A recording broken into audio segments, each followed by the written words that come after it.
In die stamvolhof smeek 'n dogtertjie om nie geskei te word van die pa vir wie sy so lief is nie. Tussen trane kyk sy die verlamde regter aan en uiter die onmoontlike belofte: "Laat my pa vry, en ek sal jou weer op jou voete kry." Die publiek bars uit van die lag, seker dat hulle met 'n kinderlike klug te doen het. Maar wanneer die onmoontlike voor almal gebeur, verander die gelag in stilte en die wonderwerk maak selfs die ongelowige stil. Die sentrale hofgebou van Kaapstad het daardie Oktoberoggend gewemel. Die tipiese hitte van die vroeë Kaapse lente het die lig in die hofsaal nog digter en versmorender gemaak. Sophia het hand aan hand met die assistent maatskaplike werker ingestap, haar klein voete het oor die gepoleerde marmer vloer gesleep asof sy die onvermydelike probeer uitstel. Haar bruin oë, enorm in haar skraal gesiggie, het angstig elke hoek van die reuse saal deursoek op soek na haar pa. Toe sy hom uiteindelik sien, langs sy advokaat in die voorste ry gesit, het Sophia se hartjie vinniger begin klop. Riaan Smit het gelyk of hy 10 jaar verouder het in die 2 weke wat hulle geskei was. Die diep donker kringe onder sy oë, die ongeskeurde baard en die verweerde pak wat sy herken het as dieselfde een wat hy by spesiale geleenthede gedra het sedert haar ma hulle 3 jaar gelede verlaat het, 'n stil verhaal van wanhoop en slapelose nagte vertel. "Papa." Sophia het haar van die maatskaplike werker se hand losgeruk en na hom toe gehardloop, die protes van die vrou wat haar vergesel het, geïgnoreer. Riaan het dadelik opgestaan, sy arms oop. Toe Sophia teen sy bors spring, het hy haar in die lug opgetel in 'n stywe omhelsing, sy gesig in sy dogter se krullerige hare begrawe om die trane te verberg wat hardnekkig wou ontsnap. "My kleintjie," het hy met 'n verstikte stem gefluister. "Ek het jou so gemis." "U kan dit nie doen nie," het die assistent maatskaplike werker gewaarsku en met 'n streng uitdrukking nader gekom. "Daar is nog geen toestemming vir kontak nie." Riaan se advokaat, Ad Marco Fourie, 'n middeljarige man met grys hare en 'n voortdurend moe uitdrukking, het vinnig ingegryp.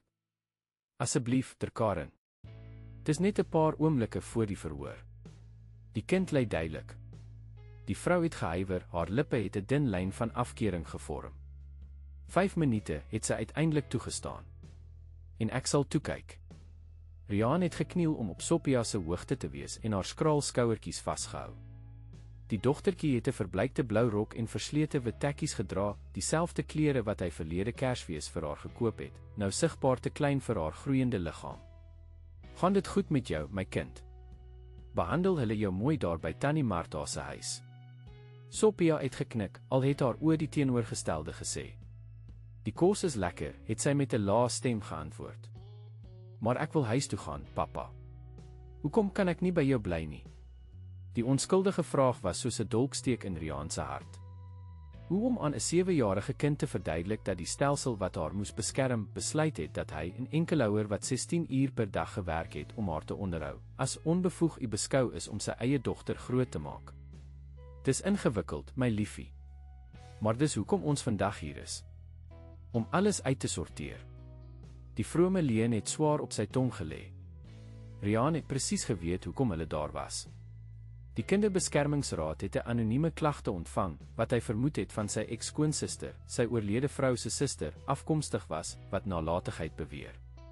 Die hoofargument, Sophia het gereeld alleen by die huis gebly terwyl hy bedags as 'n afleweringsbestuurder en snags as 'n sekuriteitswag by 'n plaaslike supermark gewerk het. Wat hulle gerieflikheidshalwe geïgnoreer het, was dat die buurvrou, Tannie Zena, 'n afgetrede dame van 72 jaar, altyd 'n oogie oor die dogtertjie gehou het, en dat Riaan nooit versuim het om elke uur te bel om seker te maak alles is reg nie. "Alles sal regkom," het hy weer gelieg en 'n glimlag geforseer wat nie sy oë bereik het nie. Sophia het sy arm styf vasgehou. "Beloof, pappa." Voordat hy kon antwoord, het die agterdeure van die hofsaal oopgegaan en 'n gegons het deur die skare beweeg. Die assistent maatskaplike werker het dadelik nader gekom. "Tyd is verby," het sy ferm gesê en haar hand na Sophia uitgesteek. Die dogtertjie het nog stywer aan haar pa vasgeklou. "Ek wil nie gaan nie." "Sophia, asseblief," het Riaan probeer om haar te kalmeer, al was sy eie hart gebreek. "Ons moet nou die reëls volg. Dit is belangrik." Met teesin het hy die klein vingertjies wat aan die stof van sy verslete baadjie geklou het, losgemaak. Sophia is na die ander kant van die saal gelei, waar sy tussen die assistent maatskaplike werker en 'n hofpsigoloog gesit het wat sy net 2 keer van tevore ontmoet het. Die gegons het toegeneem toe regter August Meyer die saal binnegekom het, deur sy assistent ingestoot. Op 63-jarige ouderdom was die magistraat 'n imposante figuur, selfs beperk tot die rolstoel wat hom vir 15 jaar vergesel het. Sy streng gesig, gekenmerk deur diep plooie, het soos in klip gekerf gelyk. Sy oë, 'n ysige blou onder dik, grys wenkbroue, het die saal deurkyk met die berekende koudheid van iemand wat al alles in sy lang loopbaan gesien het. Die stilte was onmiddellik toe hy sy plek bereik het. Hele Kaapstad het die reputasie van regter Meyer geken, onbuigsaam, streng en heeltemal sonder sentimentaliteit. Sommige meer bygelowige advokate het ten alle koste vermy dat hul sake in sy hande val, want hulle het geweet dat hy hom nooit deur trane of emosionele smekinge laat beïnvloed het nie. Almal staan het die baljie aangekondig, terwyl die assistent die rolstoel agter die verhoogde tafel geposisioneer het. Toe almal weer gesit het, het die regter sy swaarraambril op sy armneus verstel en begin om die dokumente voor hom te blaai. Saak nommer 0257/2025 het hy met 'n diep, metaalagtige stem aangekondig. Aansoek om ontneming van ouerlike gesag van Riaan Smit oor die minderjarige Sophia Smit, gebaseer op beweringe van nalatigheid en onvermoë om 'n geskikte omgewing te voorsien. Sy oë het van die papiere opgelig en vir 'n oomblik, wat 'n ewigheid gelyk het, op Riaan gefokus. Sophia se pa het 'n rilling oor sy ruggraat gevoel. Daar was iets in daardie blik, nie net die gewone koudheid nie, maar 'n soort persoonlike minagting wat hy nie kon verstaan nie. Ad Marco het opgestaan. Edele, ons wil graag aanteken dat my kliënt nooit. Bespaar ons dit, Ad Fourie, het die regter hom met 'n ongeduldige gebaar onderbreek. Ek het die hele proses gelees. Ek het die getuienisse gehoor. Ek het die verslae van die huisbesoeker gesien. Ons is hier net om die besluit te formaliseer. Die hofsaal het gevul met angstige fluisteringe. In die agterste ry het plaaslike joernaliste vorentoe geleun in hul sitplekke, penne gereed om elke woord aan te teken. Sake oor kinderbewaring het gewoonlik agter geslote deure plaasgevind, maar op een of ander manier het hierdie een na die pers uitgelek. Miskien as gevolg van die betrokkenheid van die bekende regter Meyer, of miskien, soos Riaan vermoed het, omdat iemand 'n belang gehad het om sy ongeluk in 'n openbare skouspel te omskep. Edele, het die advokaat weer probeer, ons versoek die geleentheid om nuwe bewyse voor te lê wat die toewyding van my kliënt demonstreer. Afgekeer het die magistraat droog weggesny. Sy vingers het ongeduldig op die papiere getrommel. Vandag se verhoor is bloot pro forma. My besluit is reeds geneem.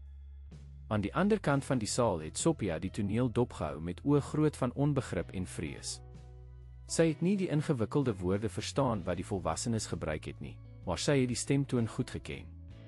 Dit was dieselfde toon wat haar pa gebruik het toe hy nee op 'n definitiewe manier gesê het. Die vrees het in paniek verander toe sy die stil trane sien loop oor Riaan se gesig, wat sy kop laag gehou het, sy skouers gebuig deur die dreigende nederlaag. Die prokureur Lucinda Ferreira, 'n vrou in haar 40er jare met swart hare streng in 'n bolla vasgemaak, het opgestaan met die selfversekerde houding van iemand wat die uitslag van die stryd reeds weet voordat dit begin het. Edele, die staatsaanklaer herhaal die versoek om ontneming van ouerlike gesag, gebaseer op die ondubbelsinnige bewyse van gewoonte nalatigheid. Die kind is herhaaldelik alleen by die huis gevind, sonder voldoende toesig.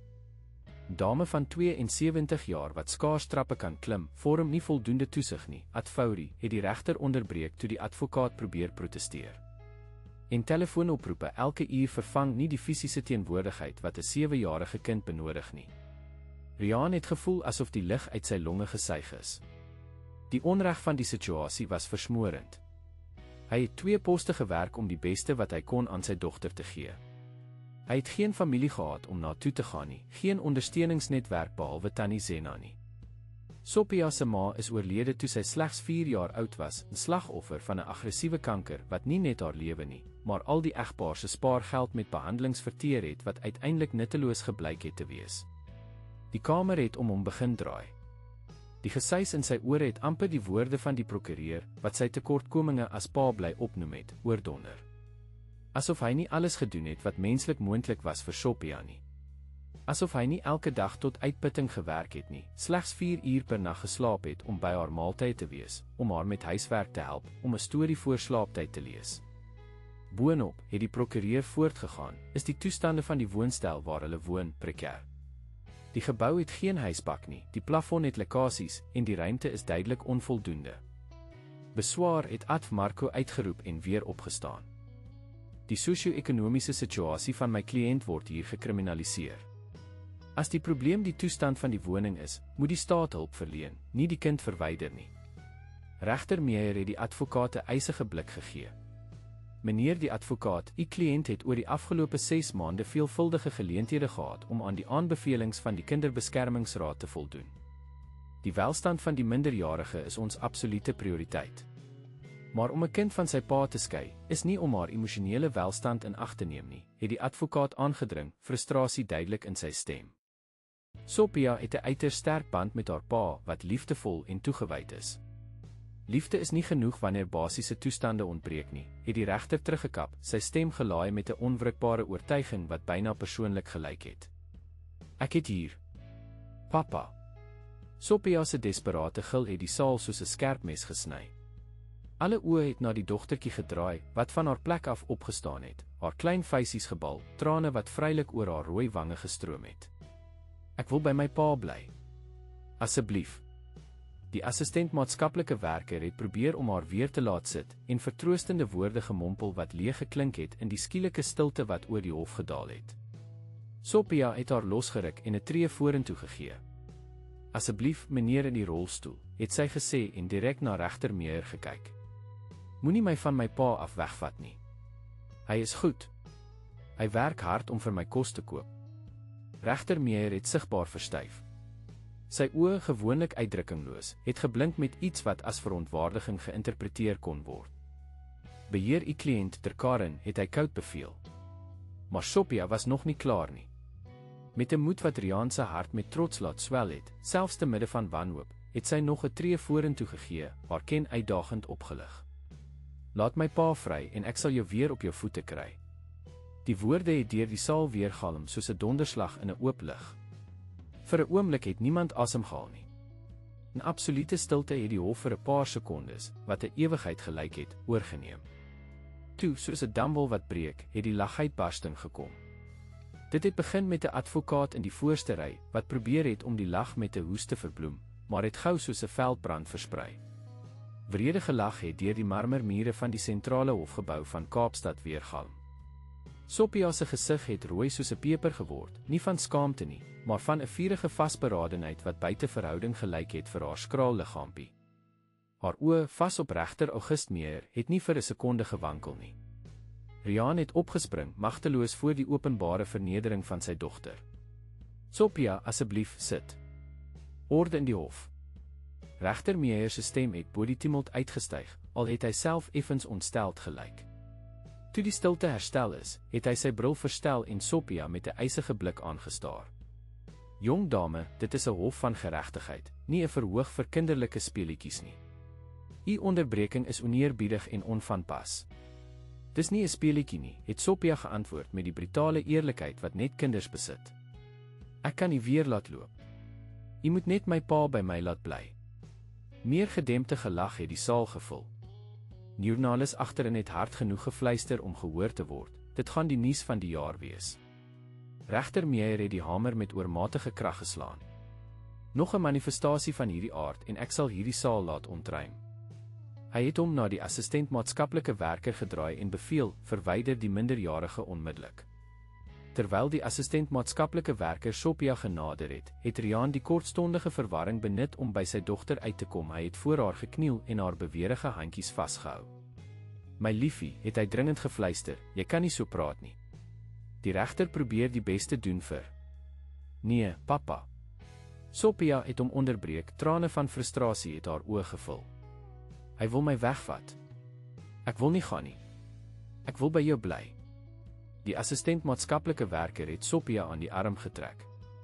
Kom, liefling. Jy steur die verhoor. Net nog 'n minuut, het Riaan gesmeek, sy stem verstik. Meneer Smit, het die regter se stem soos 'n sweep deur die lug gesny, keer terug na u plek of ek sal gedwing word om dit as nog 'n bewys van u ongeskiktheid om verantwoordelike ouerskap uit te oefen, te beskou. Verslaan het Riaan sy dogter se hande losgemaak.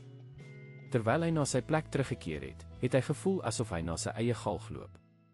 In sy agterkop het herinneringe aan die afgelope 3 jaar soos 'n tragiese film ontvou wat hy nie kon stop nie.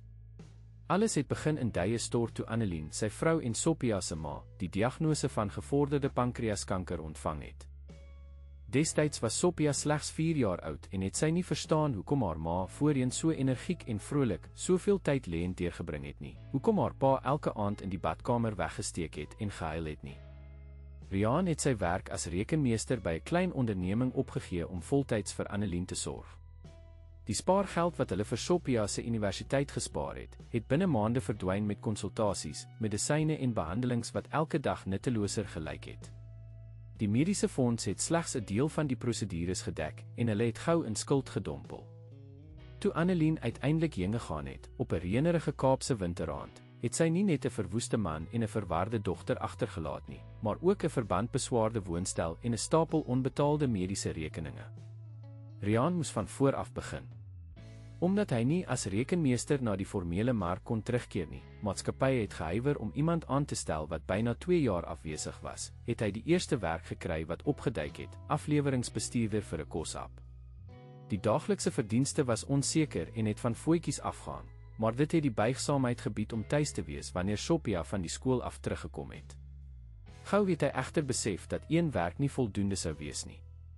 Hy het 'n pos as nagwag by 'n supermark in die middestad gekry, waar hy van 22:00 tot 06:00 gewerk het. Hy het slegs 'n paar uur in die oggend geslaap, nadat hy Sophia na die plaaslike openbare skool geneem het, en het die middag gebruik om aflewerings te doen voordat hy haar om 17:00 gaan haal het. Dit was 'n uitputtende roetine, maar dit het gewerk. Sophia het kos op die tafel gehad, skoon klere en die belangrikste, die onvoorwaardelike liefde van haar pa. Oor naweke, hoe moeg hy ook al was, het Riaan altyd energie gevind om haar na die kompanjestein of die waterfront te neem. Op reënerige dae het hulle hitte in die sitkamer geïmproviseer met lakens en kussings, waar hulle stories gelees en speletjies uitgedink het. Die lewe was nie perfek nie, ver daarvan, maar hulle was saam. Sophia het weer geglimlag na maande van rou oor haar ma Riaan, hoewel uitgeput, het gevoel dat hy uiteindelik 'n moontlike balans gevind het. Totdat 6 maande gelede die eerste besoek van die kinderbeskermingsraad plaasgevind het. Dit was 'n anonieme klagte. Iemand het beweer dat die minderjarige Sophia Smit vir lang tye alleen tuis was, sonder voldoende toesig. Riaan het Martha, Annelien se suster, vermoed, wat nooit haar benagting vir hom weggesteek het nie. Martha, met haar groot huis in Camps Bay, haar dokterman en haar 2 perfekte kinders, het altyd geïnsinueer dat Sophia beter by haar sou wees. Maar die dogtertjie het haar tannie skaars geken, wat net op verjaarsdae verskyn het, met diergeskenke en koue glimlagte. Die eerste besoek van die raad het tot 'n waarskuwing gelei.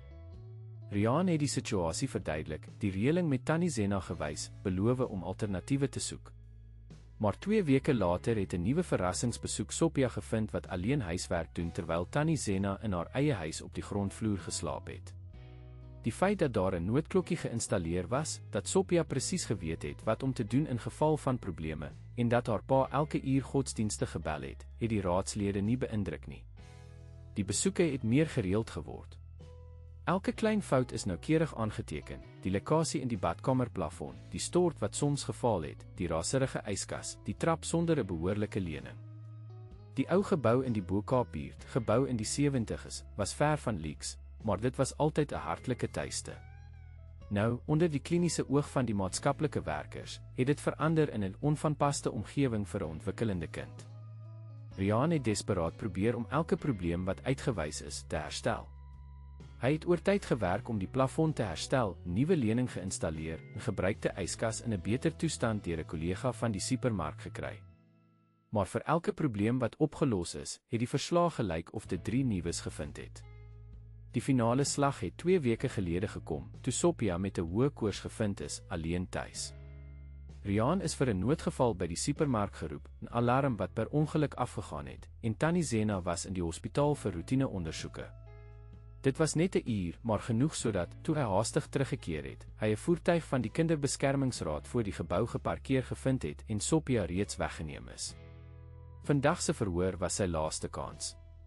laaste geleentheid om te bewys dat, ten spyte van al die probleme, hy 'n goeie pa was, dat hy sy dogter meer as enigiets in die wêreld liefgehad het, dat hy die onmoontlike gedoen het om haar veilig en gelukkig te hou.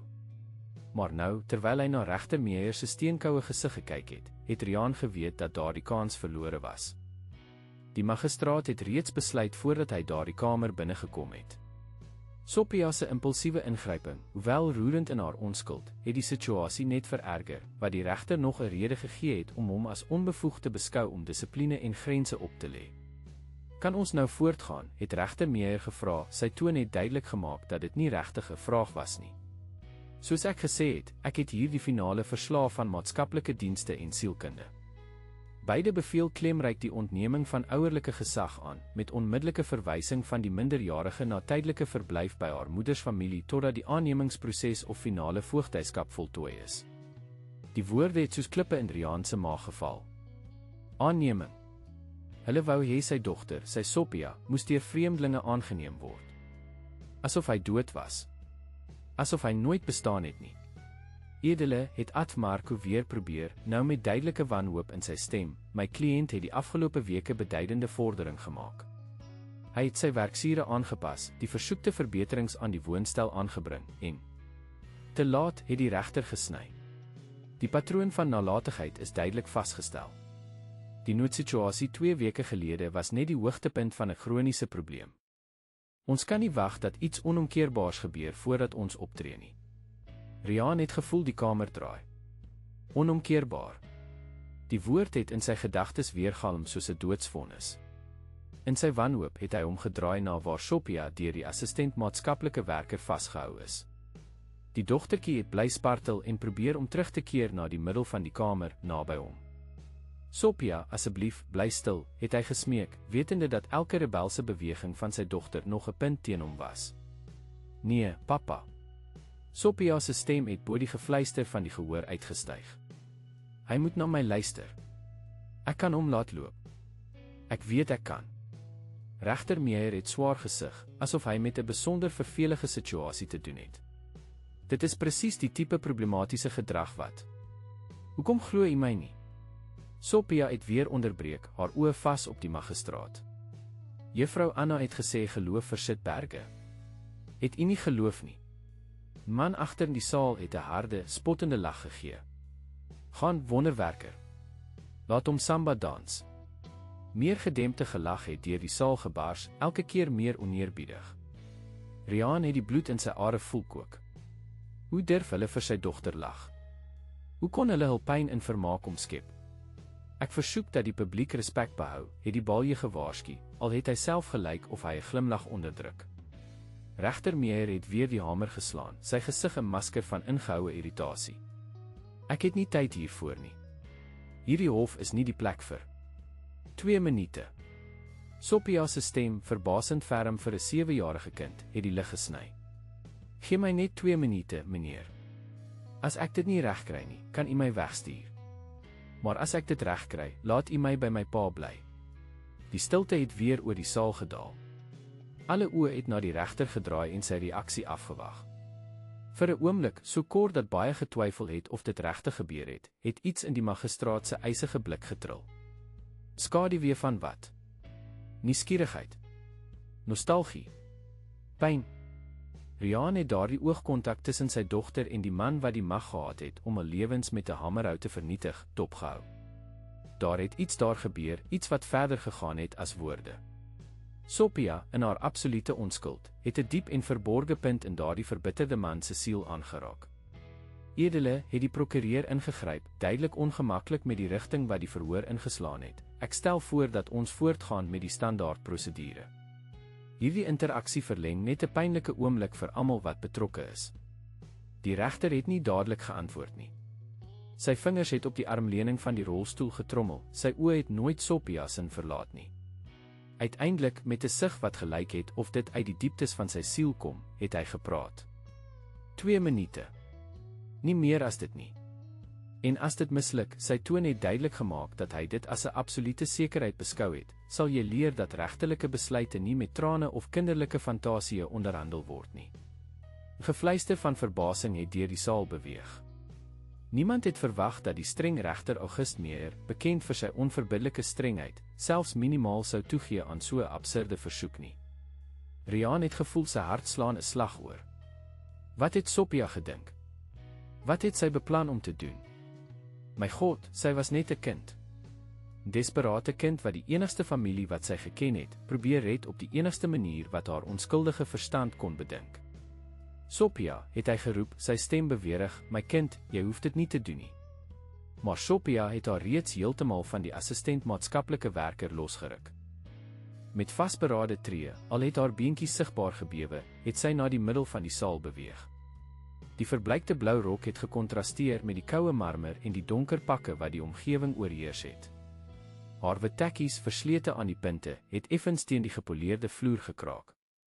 Toe sy voor die magistraat se tafel kom, het Sophia diep asem gehaal, asof sy al die moed van haar 7 lewensjare bymekaar maak. Haar oë, enorm en blink van ingehoue trane, het vas op regter Meyerson gefokus. Ek is nie bang vir u nie, het sy met 'n ontwapenende eenvoud verklaar. Mamma het, voordat sy hemel toe is, gesê ons moet vir niks bang wees as ons die regte ding doen nie. Die vermelding van haar oorlede ma het Riaan 'n snik laat onderdruk. Annelien het dit altyd vir hul dogter gesê. Dit was hul mantra, elke aand voor slaaptyd herhaal, moenie vir niks bang wees as jy die regte ding doen nie, my liefie. Regter Meyer het Sophia met 'n onpylbare uitdrukking dopgehou. Daar was iets in sy oë, 'n ou skaduwee, 'n pyn wat lank reeds begrawe was, wat vir 'n oomblik daardie normaalweg so onverbiddelike gesig vermenslik het. "Die 2 minute begin nou, jong dame," het hy uiteindelik gesê en opsetlik na die horlosie aan die muur gekyk. Sophia het rondgekyk en skielik besef dat alle aandag op haar gerig was. Joernaliste het vorentoe geleun in hul stoele, kameras op haar gerig soos wapens. Advokate het onder mekaar gefluister, sommige met uitdrukkings van siniese vermaak, ander met duidelike ongemak. Die assistent maatskaplike werker het naby gebly, gereed om in te gryp by die eerste teken dat die situasie buite beheer geraak het. Agter in die saal het 'n man in 'n donkerblou pak hard genoeg gepraat, sodat almal kon hoor, iemand moet dit verfilm. Die volgende internetviraal, kind beloof om parapleegse regter te genees. Meer gedempte gelag het deur die saal versprei, maar Sophia het nie omgegee nie. Met 'n indrukwekkende vasberadenheid vir iemand so klein, het sy nog nader aan regter August Meyer se rolstoel gekom. "Mag ek asseblief nader kom?" het sy beleefd gevra. Die magistraat het 'n grys wenkbrau gelig, maar het 'n kort bevestigende gebaar met sy kop gemaak. Sy blou-grys oë, normaalweg koud soos ys, het nou 'n komplekse mengsel van emosies geopenbaar, irritasie, nuuskierigheid en iets dieper, ouer, wat min daar sou kon benoem. Sophia het nader gekom totdat sy minder as 'n meter van die rolstoel af was. Sy het diep asem gehaal, haar oë vir 'n oomblik gesluit, asof sy moed of leiding soek, en toe op die koue marmer gekniel. Die gesig van die 7-jarige dogtertjie, met haar verbleikte blou rok en verslete tekkies, knielend voor die gevreesde regter, het 'n absolute stilte in die hof veroorsaak. Die kontras was so aangrypend, so kinematografies in sy dramatiese eenvoud, dat selfs die mees skeptiese 'n knop in hul keel gevoel het. "Mag ek aan u bene raak?" het Sophia met 'n helder stem gevra. Die regter het sigbaar gehuiwer, sy gesig het verstyf asof hy geslaan is. Vir 'n oomblik het dit gelyk of hy sou weier, daardie absurde klug met 'n hamerhou sou beëindig. Maar toe, tot almal se verbasing, en miskien sy eie, het hy styf geknik. 1 minuut en 30 sekondes oor, het hy koud herinner. Sophia het haar handjies op die magistraat se onbeweeglike knieë geplaas en haar oë gesluit. Die saal was so stil dat 'n mens die verre gesuis van die ligversorger en die af- en toeklik van kameras kon hoor. Terwyl die surrealistiese toneel ontvou het, het baie in die saal gewonder wat die strenge regter Meyer daartoe gelei het om so 'n vertoning toe te laat. Min daar het die volle verhaal geken van die ongeluk wat hom 15 jaar gelede aan daardie rolstoel gekluister het, en nog minder het die onsigbare letsels verstaan wat daardie tragedie op sy siel gelaat het. August Meyer was nie altyd die verbitterde en onverbiddelike man wat die Kaapstadse samelewing geken en gevrees het nie.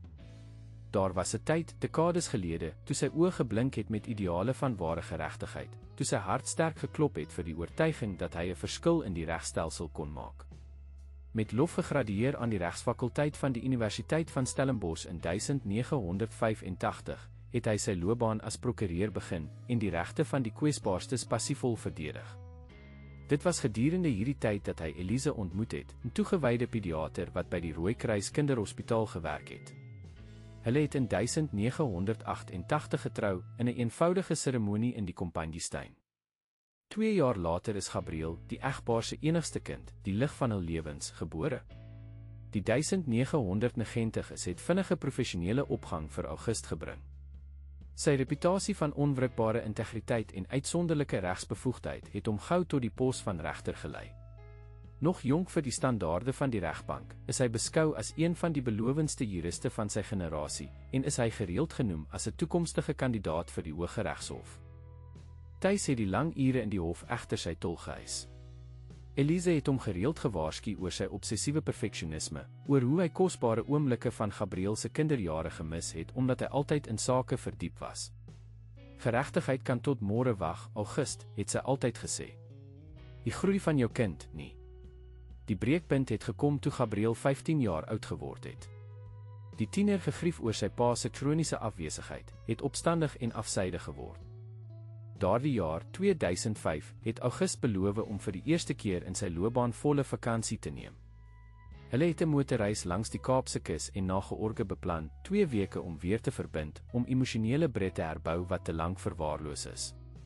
Op die 3de dag van die reis, terwyl hulle op die kronkelende Oudtshoornburger pad na George gery het 'n swaar reën begin val. August, altyd te selfversekerd in sy vaardighede, het Elise se raad geïgnoreer om te stop en te wag dat die storm verbygaan. Ons het 'n skedule om na te kom, het hy geïrriteerd geantwoord, sy oë vas op die gladde pad. Dit was toe dat alles vir altyd verander het. Die skerp draai, die nat pad, 'n vragmotor wat uit die teenoorgestelde rigting verskyn het, die motor wat buite beheer geswenk het. Die impak was verwoestend. Die voertuig het verskeie kere omgerol voordat dit, verniel, onder in 'n sloot tot stilstand gekom het. August het 2 weke later in die Tygerberg Hospitaal in Kaapstad wakker geword. Die eerste nuus wat hy ontvang het, was dat hy nooit weer sou loop nie, sy regmerg is ernstig beskadig. Die tweede nuus het die res van sy siel verpletter, Elise en Gabriel het die ongeluk nie oorleef nie. Die jare wat gevolg het, was 'n vaagheid van fisiese en emosionele pyn. Eindelose fisioterapie sessies wat tot geen vordering gelei het nie. Konsultasies met spesialiste wat altyd dieselfde sombere diagnose herhaal het. Die besering is permanent, meneer Meyer. U moet die nuwe realiteit aanvaar. Toe hy uiteindelik na die regbank teruggekeer het, 'n jaar en 'n half na die ongeluk, was August Meyer 'n veranderde man. Die passievolle idealis is vervang deur 'n koue en berekende regter, wat die wet met onverbiddelike strengheid toegepas het. Sy kollegas het die verandering opgemerk, maar het dit toegeskryf aan die trauma, die rou, die fisiese aanpassing. Min het die ware omvang van die transformasie besef, hoe sy eie skuld in 'n sistematiese wreedheid, vermom as streng geregtigheid, verander het. In die regskringe van Kaapstad is die Meyer-saak gereeld in fluisteringe bespreek. Hoe hy veral streng geword het in sake wat ouerlike nalatigheid behels het, hoe hy 'n perverse plesier gelyk het te vind in die skeiding van gesinne onder die voorwendsel om kinders te beskerm. Dis die skuld, het sommige opgemerk. Hy blameer homself vir wat met sy seun gebeur het, so hy straf alle ouers wat hy teekom. 15 jaar het verloop sedert die ongeluk. 15 jaar van toenemende bitterheid, van ingehoue woede, van 'n eensaamheid so diep dat dit byna 'n verslawing geword het. August Meyer het 'n legende in die Kaapse howe geword, gerespekteer vir sy regsintelligensie, gevrees vir sy koudheid, gehaat vir sy onbuigsaamheid. En nou, op hierdie gewone Oktoberoggend, het 'n 7-jarige dogtertjie voor hom gekniel en die onmoontlike beloof. Sophia het haar oë toegehou, haar handjies het nog op die regter se onbeweeglike knieë gerus. Haar lippe het effens beweeg, asof sy 'n gebed of beswering prewel. Die stilte in die saal was so diep dat 'n mens die vlerke van 'n vlieg kon hoor klap. 1 minuut, het die regter aangekondig, sy stem vreemd gespanne. Rian het die toneel met sy hart in sy keel dopgehou. 'n Deel van hom wou soontoe hardloop, Sophia optel en van daardie wrede sirkus vlug. 'n Ander deel, 'n irrasionele, desperate deel, wou byna die onmoontlike glo. Dat sy dogter, in haar pure onskuld, op een of ander manier die wonderwerk wat sy beloof het, kon verrig. Van sy bevoorregte plek af kon hy regter Meyer se gesig sien. Daar het iets vreemds daar gebeur. 'n Effense bewing in die hoek van sy lippe, ongewone spanning in sy kakebeen. Was dit net ingehoue irritasie? Of iets meer? Dink jy sy glo dit regtig, het Ad Marco langs hom gefluister. Riaan het nie geantwoord nie. Hoe om te verduidelik dat Sophia altyd anders was? Dat sy van kleins af 'n ongewone sensitiwiteit getoon het, 'n persepsie wat soms gelyk het of dit die grense van die natuurlike oorskry het. Annelien het altyd gesê, half grappende wys, half ernstig, dat haar dogter 'n voet in die ander wêreld gehad het. Sophia het gereeld geweet wanneer haar pa op pad was, selfs sonder om die geraas van die motorfiets te hoor. Sy het gewonde diere vertroos met 'n sagte aanraking wat hul pyn gelyk het te verlig. En meer as een keer het Riaan haar gevind waar sy geanimeerd met die leegte praat en daarop aangedring dat sy met haar ma praat. 30 sekondes het die regter aangekondig en nou was daar 'n onmiskenbare noot van ongemak in sy stem. Sophia het haar oë oopgemaak en direk na die magistraat gekyk. Daar was geen vrees in haar blik nie, net 'n kalm selfvertroue wat misplaas gelyk het in so 'n jong kind. "U moet dit wil," het sy eenvoudig gesê. "Dit sal nie werk as u dit nie wil nie." Die verklaring het 'n paar gedempte gelag in die gehoor veroorsaak, maar dit het vinnig uitgesterf toe regter Meyer 'n vernietigende blik na die gehoor gewerp het. Sy gesig het effens verbleik en 'n sweetdruppel het oor sy slaap gerol, ten spyte van die ligversorger wat die saal gemaklik koel gehou het. "Dit is belaglik," het hy gemompel, maar daar was 'n vreemde gebrek aan oortuiging in sy stem. "Asseblief," het Sophia aangedring. "Probeer net vir 'n minuut lank wil. Dink aan u bene wat weer funksioneer. Onthou hoe dit was om te loop." Iets in die versoek het 'n sensitiewe snaar by die magistraat geraak. Sy oë het kortliks gesluit, asof hy, teen alle logika in, werklik probeer het om die dogtertjie se absurde instruksie te volg. Toe hy dit weer oopmaak, was daar 'n kwesbaarheid in hulle wat niemand van die aanwesiges ooit tevore gesien het nie. Tyd verstreke, het hy verklaar, alhoewel niemand meer na die horlosie gekyk het nie. "Soos ek verwag het, het niks gebeur nie." Maar sy stem het by die laaste woord geval, en byna onmerkbare glips wat net die mees oplettendes opgemerk het. Sophia het gekniel gebly, haar hande nog op die regter se knieë, haar oë vas op syne met 'n verwarrende intensiteit. "U het dit gevoel, nie waar nie?" het sy saggies gevra, net sodat hy dit kon hoor. Regter Meyer het gesluk, sy adamsappel het sigbaar beweeg. Vir 'n vlugtige oomblik het dit gelyk of hy sou antwoord, iets sou bely. Maar toe het sy uitdrukking weer verhard, die masker van ondeurdringbare gesag het na sy plek teruggekeer. "Assistent," het hy met 'n ferm stem geroep, "verwyder asseblief die minderjarige." Sophia het nie weerstand gebied toe die assistent maatskaplike werker nader gekom het om haar terug te neem na haar plek nie. Maar voordat sy heeltemal wegbeweeg het, het sy een laaste keer na die magistraat gedraai. "Dis reg," het sy met 'n verbasende volwassenheid gesê. "Soms neem dit 'n rukkie." Die opmerking het 'n nuwe golf van gelag in die gehoor veroorsaak, hierdie keer met 'n meer liefdevolle, minder wrede toon.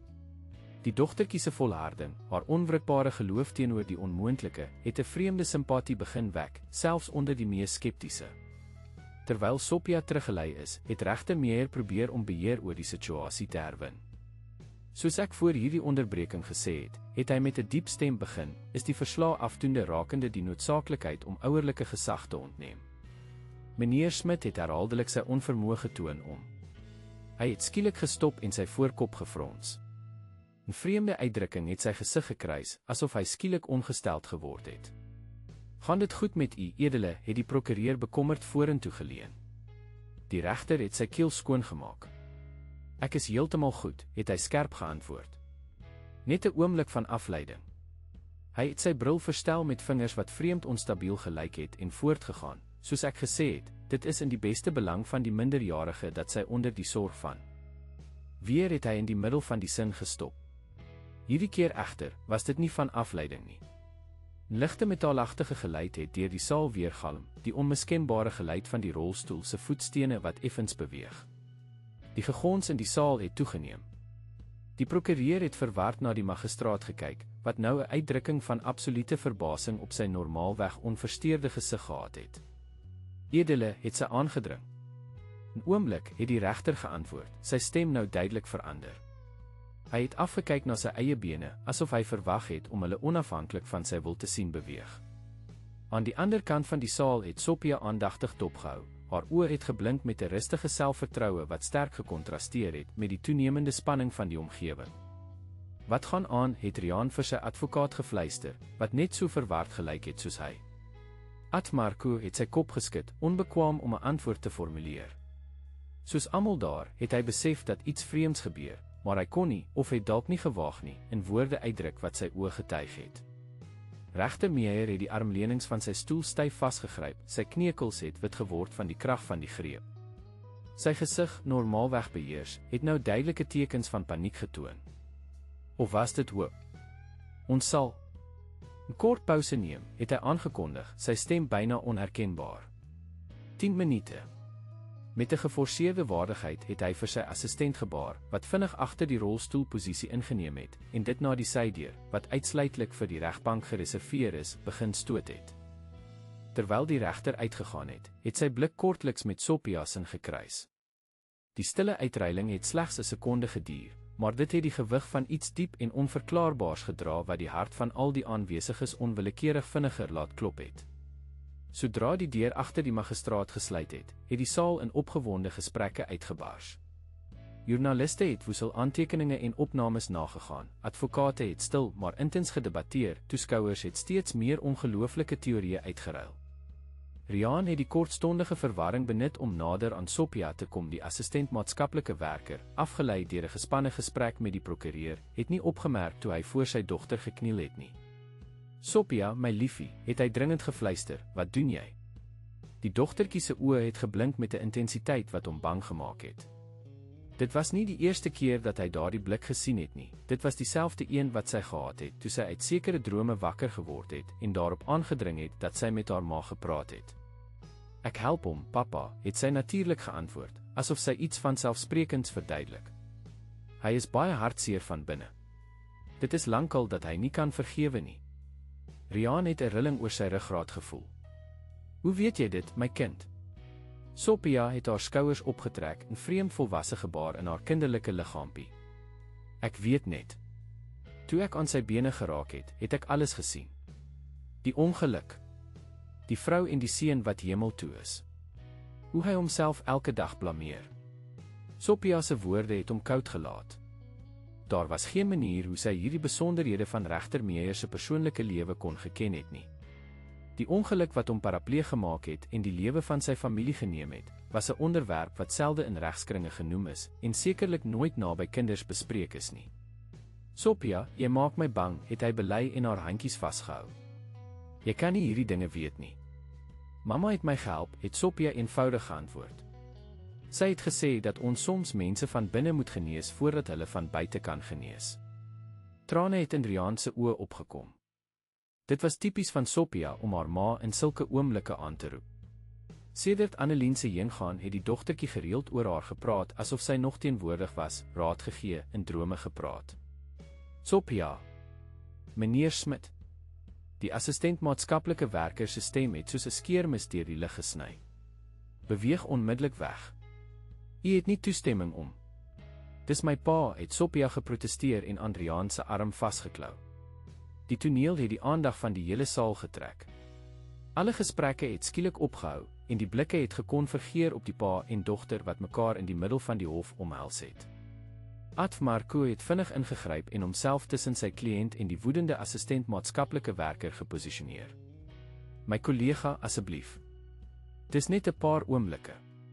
Gegeewe die buitengewone omstandighede van hierdie verhoor, sou 'n bietjie buigsaamheid gepas wees, dink u nie?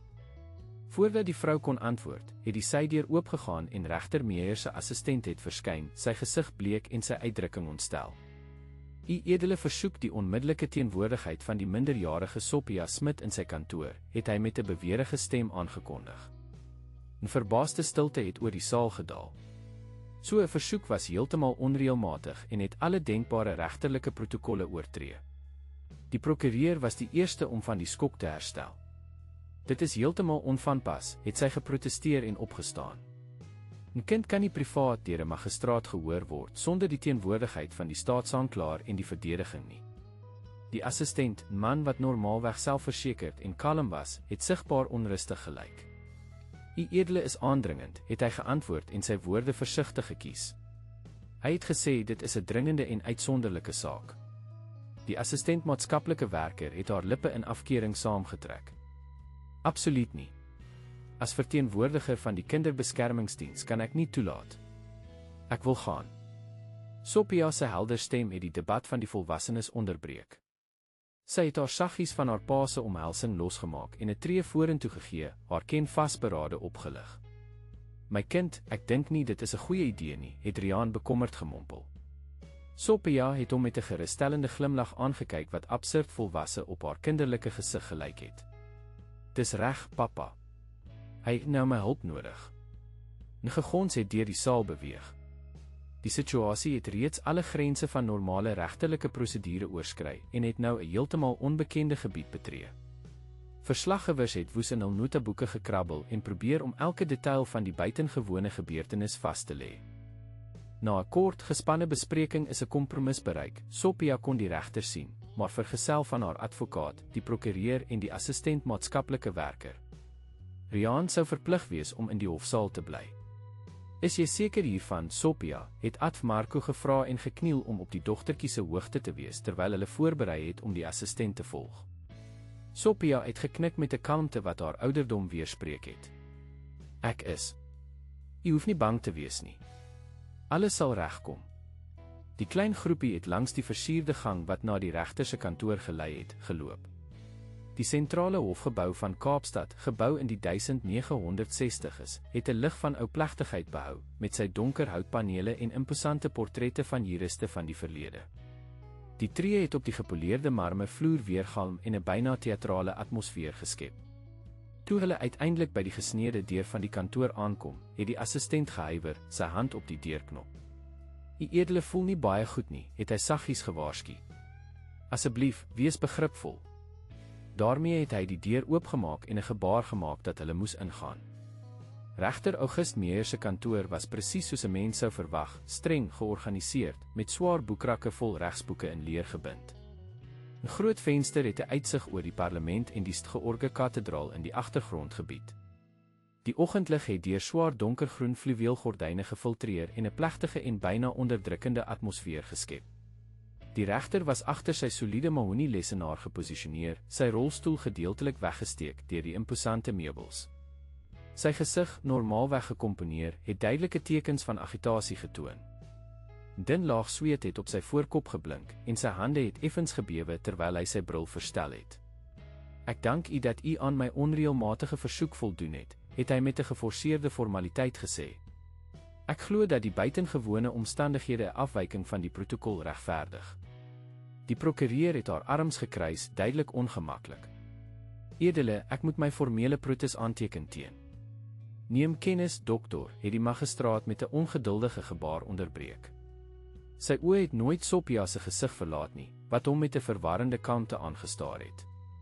"Sophia," het hy met 'n sagter stem voortgegaan, "kan jy asseblief naderkom?" Die assistent maatskaplike werker het 'n tree vorentoe gegee, beskermend. "Edele, as regsverteenwoordiger van die minderjarige, moet ek aandring." "Asseblief," het die regter se onderbreking byna soos 'n smeking geklink, iets heeltemal ongekend van die gevreesde magistraat. "Net 'n oomblik." Sophia het nie vir meer besprekings gewag nie. Met klein maar vasberade tree het sy om die groot tafel geloop en langs die rolstoel stilgestaan. Die volwassenes het gespanne dopgehou. Niemand het dit gewaag om in te gryp in die vreemde ballet wat voor hulle ontvou het nie. "Wat gaan aan met my?" het die regter met 'n lae stem gevra, net sodat die dogtertjie dit kon hoor. Sophia het geglimlag, daardie stralende selfversekerde glimlag wat enige iemand se hart sou smelt. "U onthou hoe dit voel," het sy eenvoudig geantwoord. "Dit is nie moontlik nie," het die magistraat gefluister, noot van vrees in sy stem. "Ek het die beste spesialiste in die land geraadpleeg. Die besering is onomkeerbaar. Daar is studies, ondersoeke, 15 jaar se diagnoses. Voel u nou iets in u bene?" het Sophia onderbreek en die wetenskaplike diskurs heeltemal geïgnoreer. Die regter het gehuiwer, asof hy bang was om te antwoord, bang om iets werklik te maak wat nie moes moontlik wees nie. 'n Tinteling het hy uiteindelik erken, sy stem byna onhoorbaar. "Dit het tydens die verhoor begin. Dit word sterker. Maar dit moet een of ander psigomatiese reaksie wees. Miskien 'n onwillekeurige spasma. Dit gebeur soms met beserings soos myne." Sophia het weer geglimlag, asof hy presies gesê het wat sy verwag het om te hoor. Mag ek weer aan u bene raak? Die regter het senuweeagtig na die ander volwassenes in die kamer gekyk, wat die toneel dopgehou het met uitdrukkings wat van skeptisisme tot verskrikte fascinasie gewissel het. Niemand het dit gewaag om in te gryp nie, asof almal vasgevang was in 'n kollektiewe droom waaruit hulle nie kon of wou wakker word nie. Ek sal dit as deel van die demonstrasie beskou wat jy in die hofsaal begin het hy uiteindelik gesê, 'n laaste poging om 'n skyn van prosedurele normaliteit te behou. Sophia het saggies haar hande op die magistraat se knieë geplaas. Hierdie keer het sy nie haar oë gesluit of woorde gemompel nie. Sy het net direk na die regter se gesig gekyk, haar kinderlike oë het 'n wysheid oorgedra wat gelyk het of dit eeue oorskry het. Dit was nie u skuld nie, het sy saggies gesê. Regter Meyer het sigbaar verblyk. Wat? Die ongeluk, het Sophia voortgegaan, haar stem helder en ferm. Dit was nie u skuld nie. U vrou en u seun wil nie hê u moet uself bly blameer nie. Die prokureur het 'n tree vorentoe gegee, verskrik. Dit is heeltemal onvanpas. Hoe kon hierdie kind weet? Laat haar praat, het die regter beveel, sy stem verstik deur 'n emosie wat niemand ooit tevore by hom gesien het nie. Sophia het voortgegaan, oënskynlik onbewus van die skok wat haar woorde veroorsaak het. U seun Gabriel het gesê u moet ophou om uself en ander ouers te straf. Hy blameer u nie vir die ongeluk nie. Niemand blameer u nie. 'n Absolute stilte het oor die kantoor gedaal. Regter Meyer was onbeweeglik, sy gesig 'n masker van skok en ongeloof. Adv Marco en die prokureur het verwarde blikke uitgeruil. Die naam van die magistraat se seun is sedert die tragedie nooit in die openbaar genoem nie. Hoe kon jy sy naam weet, het die regter gefluister. Hy het my vertel, het Sophia natuurlik geantwoord. Net soos hy my vertel het dat u 'n litteken op u linkerbeen het, naby die knie, van toe u op 10-jarige ouderdom van u fiets geval het. En dat u en u vrou mekaar by die Rooikruis Kinderhospitaal ontmoet het, waar sy as dokter gewerk het. Trane het in die streng magistraat se oë opgekom, iets wat niemand ooit gedink het om te aanskou nie. Dit kan nie werklik wees nie, het hy gemompel. Probeer die tone beweeg, het Sophia saggies voorgestel. Soos 'n man in 'n beswyming het regter Meyer afgekyk na sy voete. Vir 15 jaar was daardie deel van sy liggaam so irrelevant soos 'n protese, iets wat hy saamgedra het, maar wat nie werklik deel van hom was nie. Nou het hy op die tone van sy regtervoet gekonsentreer en dit gevisualiseer terwyl dit beweeg, iets wat hy duisende kere in die eerste jare na die ongeluk probeer het, altyd sonder resultaat.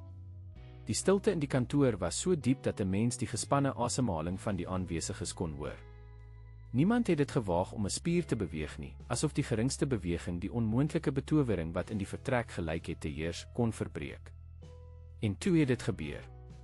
Die beweging was klein, byna onmerkbaar, net 'n effense bewing in die regter se Italiaanse leerskoen. Maar dit was werklik. Onmiskenbaar werklik.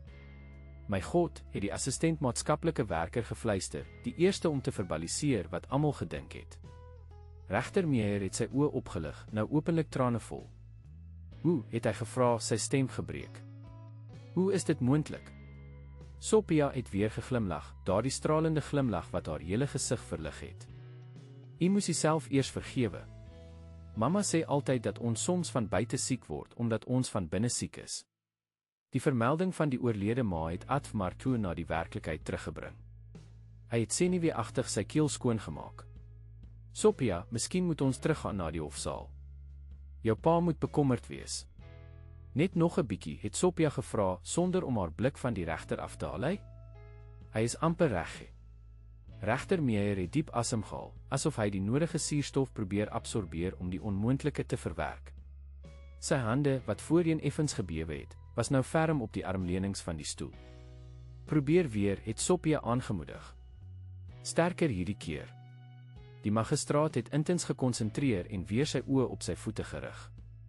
Die hele vertrek het gelyk of dit kollektief sy asem ophou. En toe, die wonderwerk het herhaal. Nie net 'n effense bewing hierdie keer nie, maar 'n doelbewuste, bewuste beweging. Die tone van albei voete het beweeg en sigbaar binne die skoene gebuig. Liewe God, het die prokureur gemompel, haar stem tussen verbasing en vrees. Regter Meyer het sy blik opgelig, 'n uitdrukking van pure verbasing op sy gesig. Ek kan my bene voel, het hy met 'n beweerige stem verklaar. Ek kan die stof van die broek teen my vel voel. Die leer van die skoene. Dit is asof 'n skakelaar weer aangeskakel is. Sophia het geknik, asof dit heeltemal normaal en verwag was. U sal tyd nodig hê om weer te leer loop. Die spiere was lank stil, maar hulle onthou hoe om dit te doen. Die assistent, wat van die deur af met 'n stomgeslaande uitdrukking gekyk het uiteindelik sy stem gevind. Moet ek 'n dokter bel, edele? Die regter het sy kop stadig geskud. Nee en nog nie. Sy oor het weer Sophia se ontmoet. Ek moet verstaan wat hier gebeur. Die dogtertjie het haar skouers opgetrek en verbasend volwasse gebaar. Daar is niks om te verstaan nie. U moes net werklik gesond wou word. En vergewe. Vergewe, het die magistraat herhaal, asof hy die woord in sy mond toets. Ek het 15 jaar lank my bitterheid gekweek en dit in iets omskep wat ek geregtigheid genoem het. Hoe kan ek dit eenvoudig laat gaan? U het reeds begin, het Sophia eenvoudig geantwoord. Dis hoekom u bene wakker word. Maar u moet klaarmaak. U moet my pa by my laat bly. En so, sonder enige subtiliteit, het die kind almal teruggebring na die oorspronklike doel van daardie dag, die verhoor vir die ontneming van ouerlike gesag. Die herinnering het soos 'n emmer koue water geval, veral op die prokureur en die assistent maatskaplike werker, wat vir 'n oomblik heeltemal verlore geraak het in die onverklaarbare gebeurtenis wat hulle aanskou het. Edele, het die prokureur haar professionele houding herwin, ongeag hierdie buitengewone situasie, moet meneer Smit se saak beoordeel word op grond van die bewyse en in die beste belang van die minderjarige. Regter Meyer het nie dadelik geantwoord nie. Sy oë, voorheen so koud en afsydig, het nou die wêreld met 'n ander helderheid gesien, asof lae ys na 'n 15-jarige winter besig was om te smelt. Ja, die beste belang van die minderjarige, het hy gedagtevol herhaal. Gedurende al hierdie jare, hoeveel keer het ek hierdie frase gebruik, dokter? Hoeveel gesinne het ek geskei in die naam van hierdie beginsel? Die prokureur het ongemaklik gelyk. Edele, elke saak word individueel beoordeel op grond van. Nee, het die magistraat onderbreek, sy stem nou verbasend ferm. Geen meer ontwykings nie. Nie vandag nie. Hy het weer na Sophia gekyk, wat hom aandagtig dopgehou het. Hierdie kind sien deur my soos niemand ooit kon nie. Sy het my pyn, my skuld, my selfbedrog gesien. En nou wonder ek, hoeveel van my besluite is deur dieselfde pyn gekleur? Hoeveel onvolmaakte, maar liefdevolle ouers het hul kinders verloor, omdat ek myself nie kon vergewe vir die verlies van myne nie. Regter Meyer se woorde het in die lug gehang soos 'n bekentenis wat niemand voorbereid was om te hoor nie. Die prokureur het haar mond verskeie kere oop en toegemaak, duidelik onbekwaam om 'n gepaste antwoord te formuleer. Die assistent maatskaplike werker het ewe stom geslaan gelyk. Slegs Ad Marco het genoeg kalmte behou om die historiese geleentheid wat hom voorgedoen het, te besef. Edele, het hy versigtig gesê, miskien is dit tyd om die saak van my kliënt vanuit 'n nuwe perspektief te heroorweeg. Die regter het stadig geknik. Ja, Ad Fourie. Ek dink hy is reg. Hy het sy posisie in die rolstoel verstel, 'n beweging wat nou anders gelyk het, meer bewus, meer geïntegreer. Ons sal terugkeer na die hofsaal. Daar is 'n besluit wat ek moet heroorweeg. Sophia het geglimlag, haar oë het geblink met 'n rustige tevredenheid. Toe die regter sy assistent wou roep om die stoel te stoot, het sy saggies haar hand op sy arm geplaas. "U kan dit self probeer," het sy voorgestel. "U hoef nog nie te loop nie, probeer net die stoel met die arm stoot en voel u bene." Die magistraat het gehuiwer, dekades se gewoonte het teen die nuwe moontlikheid wat voor hom oopgegaan het, geveg. Uiteindelik, met 'n ligte knik van sy kop, het hy sy hande op die wiele van die stoel geplaas en, vir die eerste keer in 15 jaar, homself vorentoe beweeg sonder hulp, bewus van die gewig van sy bene op die voetstene. Die druk van die sitplek teen sy dye, sensasies wat so lank heeltemal afwesig was dat hul herontdekking byna pynlik in hul intensiteit gelyk het. Die klein groepie het in 'n stille en plegtige optog na die hofsaal teruggekeer. Regter Meyer het die pad gelei, sy eie stoel met steeds meer selfversekerde bewegings gestoot, gevolg deur Sophia, wat naby geloop het, asof sy gereed was om te help indien nodig. Agter het die 3 stomgeslaande volwassenes gekom, en af en toe ongelowige blikke uitgeruil, asof hulle mekaar probeer bevestig dat hulle nie kollektief hallusineer nie. Toe die deure van die hofsaal oopgegaan het, het 'n gegons deur die skare beweeg. Almal het dadelik opgemerk dat iets anders was. Regter Meyer, wat altyd deur sy assistent gestoot is, het nou sy stoel self beweeg. Nog meer indrukwekkend was sy uitdrukking. Die gewone masker van onbuigsame strengheid is vervang deur iets sagter, meer menslik. Riaan het angstig opgestaan toe hy sy dogter sien terugkeer. Die sessie agter geslote deure het byna 30 minute geduur en elke sekonde was 'n marteling. Toe Sophia na hom toe gehardloop het en hy haar in sy arms opgetel het, het hy gevoel asof 'n enorme gewig van sy skouers gelig is. Wat het daar binne gebeur, het hy in haar oor gefluister. Sophia het net geglimlag. Jy sal sien, pappa. Alles sal nou regkom. Regter Meyer het hom op sy gewone plek agter die verhoogde tafel geposisioneer. Die saal was so stil dat 'n mens die tik-tak van die groot horlosie aan die muur kon hoor. Dames en here, het die magistraat begin, sy stem sigbaar geëmosioneerd. Voordat ons voortgaan, wil ek graag 'n persoonlike verklaring aflê. Vir die volgende 2 dekades sou diegene wat daardie oggend in die sentrale hofgebou van Kaapstad teenwoordig was, weer en weer vertel wat hulle gesien het. Die verhaal sou in advokate se kroë, in koerantredaksiekamers, in familiebyeenkomste herhaal word en sou onvermydelik versier, oordrewe, gemitologiseer word. Maar die kern sou dieselfde bly, die dag toe regter August Meyer, die mees gevreesde en onversetlike regter van die Wes-Kaap, in trane uitgebars het voor 'n stampvol hof. Vir 15 jaar het hy voortgegaan. Nadat hy gedeeltelik sy kalmte herwin het ek hierdie toga as 'n skild en as 'n wapen gebruik. Ek het myself oortuig dat my onbuigsaamheid geregtigheid was, dat my strengheid deeg was. Ek het my agter prosedures en presidente versteek en geweier om die pynlike en onvolmaakte menslikheid voor my te sien. Hy het 'n pouse geneem en diep asem gehaal. Vandag het 'n 7-jarige kind my met kristalhelderheid gewys hoe ver ek van die pad afgedwaal het. Die saal het in absolute stilte gebly, kollektief sy asem opgehou. Selfs die joernaliste het opgehou skryf, gehipnotiseer deur die surrealistiese skouspel wat voor hulle ontvou het. Iets buitengewoons gebeur op hierdie oomblik met my, het die regter voortgegaan, sy stem nou fermer. Iets wat mediese wetenskap as onmoontlik sou beskou, maar wat ek ongetwyfeld ervaar. Na 15 jaar van volledige verlamming, begin ek sensasies in my bene herwin. 'n ongelowige gemompel het deur die saal beweeg. Kameras het vinnig agtereenvolgens geklik. Ek het geen rasionele verklaring hiervoor nie, het die magistraat erken. Ek weet net dat dit begin het toe daardie dogtertjie, hy het na Sophia gewys, wat alles met 'n verbasende kalmte dopgehou het, beloof het om my op my voete te kry, as ek haar nie van haar pa sou skei nie. Nou het die gemompel in 'n toenemende gegons verander. Die balje het die hamer verskeie kere geslaan en probeer om orde te herstel. Normaalweg het die regter voortgegaan toe die stilte teruggekeer het, sou ek sulke gebeurtenisse as irrelevant vir die regsproses afmaak. Geregtigheid moet nie beïnvloed word deur onverklaarbare gebeure of dramatiese toevallighede nie. Hy het nog 'n pouse geneem, sy oë het kortliks Sophia se ontmoet. Maar vandag voel ek dat ware geregtigheid presies vereis dat ek die buitengewone erken wanneer dit voor my plaasvind. Met 'n doelbewuste beweging wat hoorbare sigte in die gehoor veroorsaak het regter Meyer sy hande op die armleunings van sy rolstoel geplaas en, met sigbare, maar vasberade inspanning, begin opstaan. Die inspanning was enorm. 15 jaar se atrofiese spiere het geprotesteer teen die skielike bevel om gewig te dra. Sy liggaam het sigbaar gebewe van die inspanning, sweetdruppels het op sy voorkop gevorm. Maar stadig, onverbiddelik, het die voorheen parapleegse magistraat uit sy stoel opgestaan. Toe hy uiteindelik heeltemal kon opstaan, swaar leunend op die tafel voor hom, het die saal uitgebars in uitroepe van verbasing en 'n paar spontane applous, wat vinnig deur die balje stilgemaak is.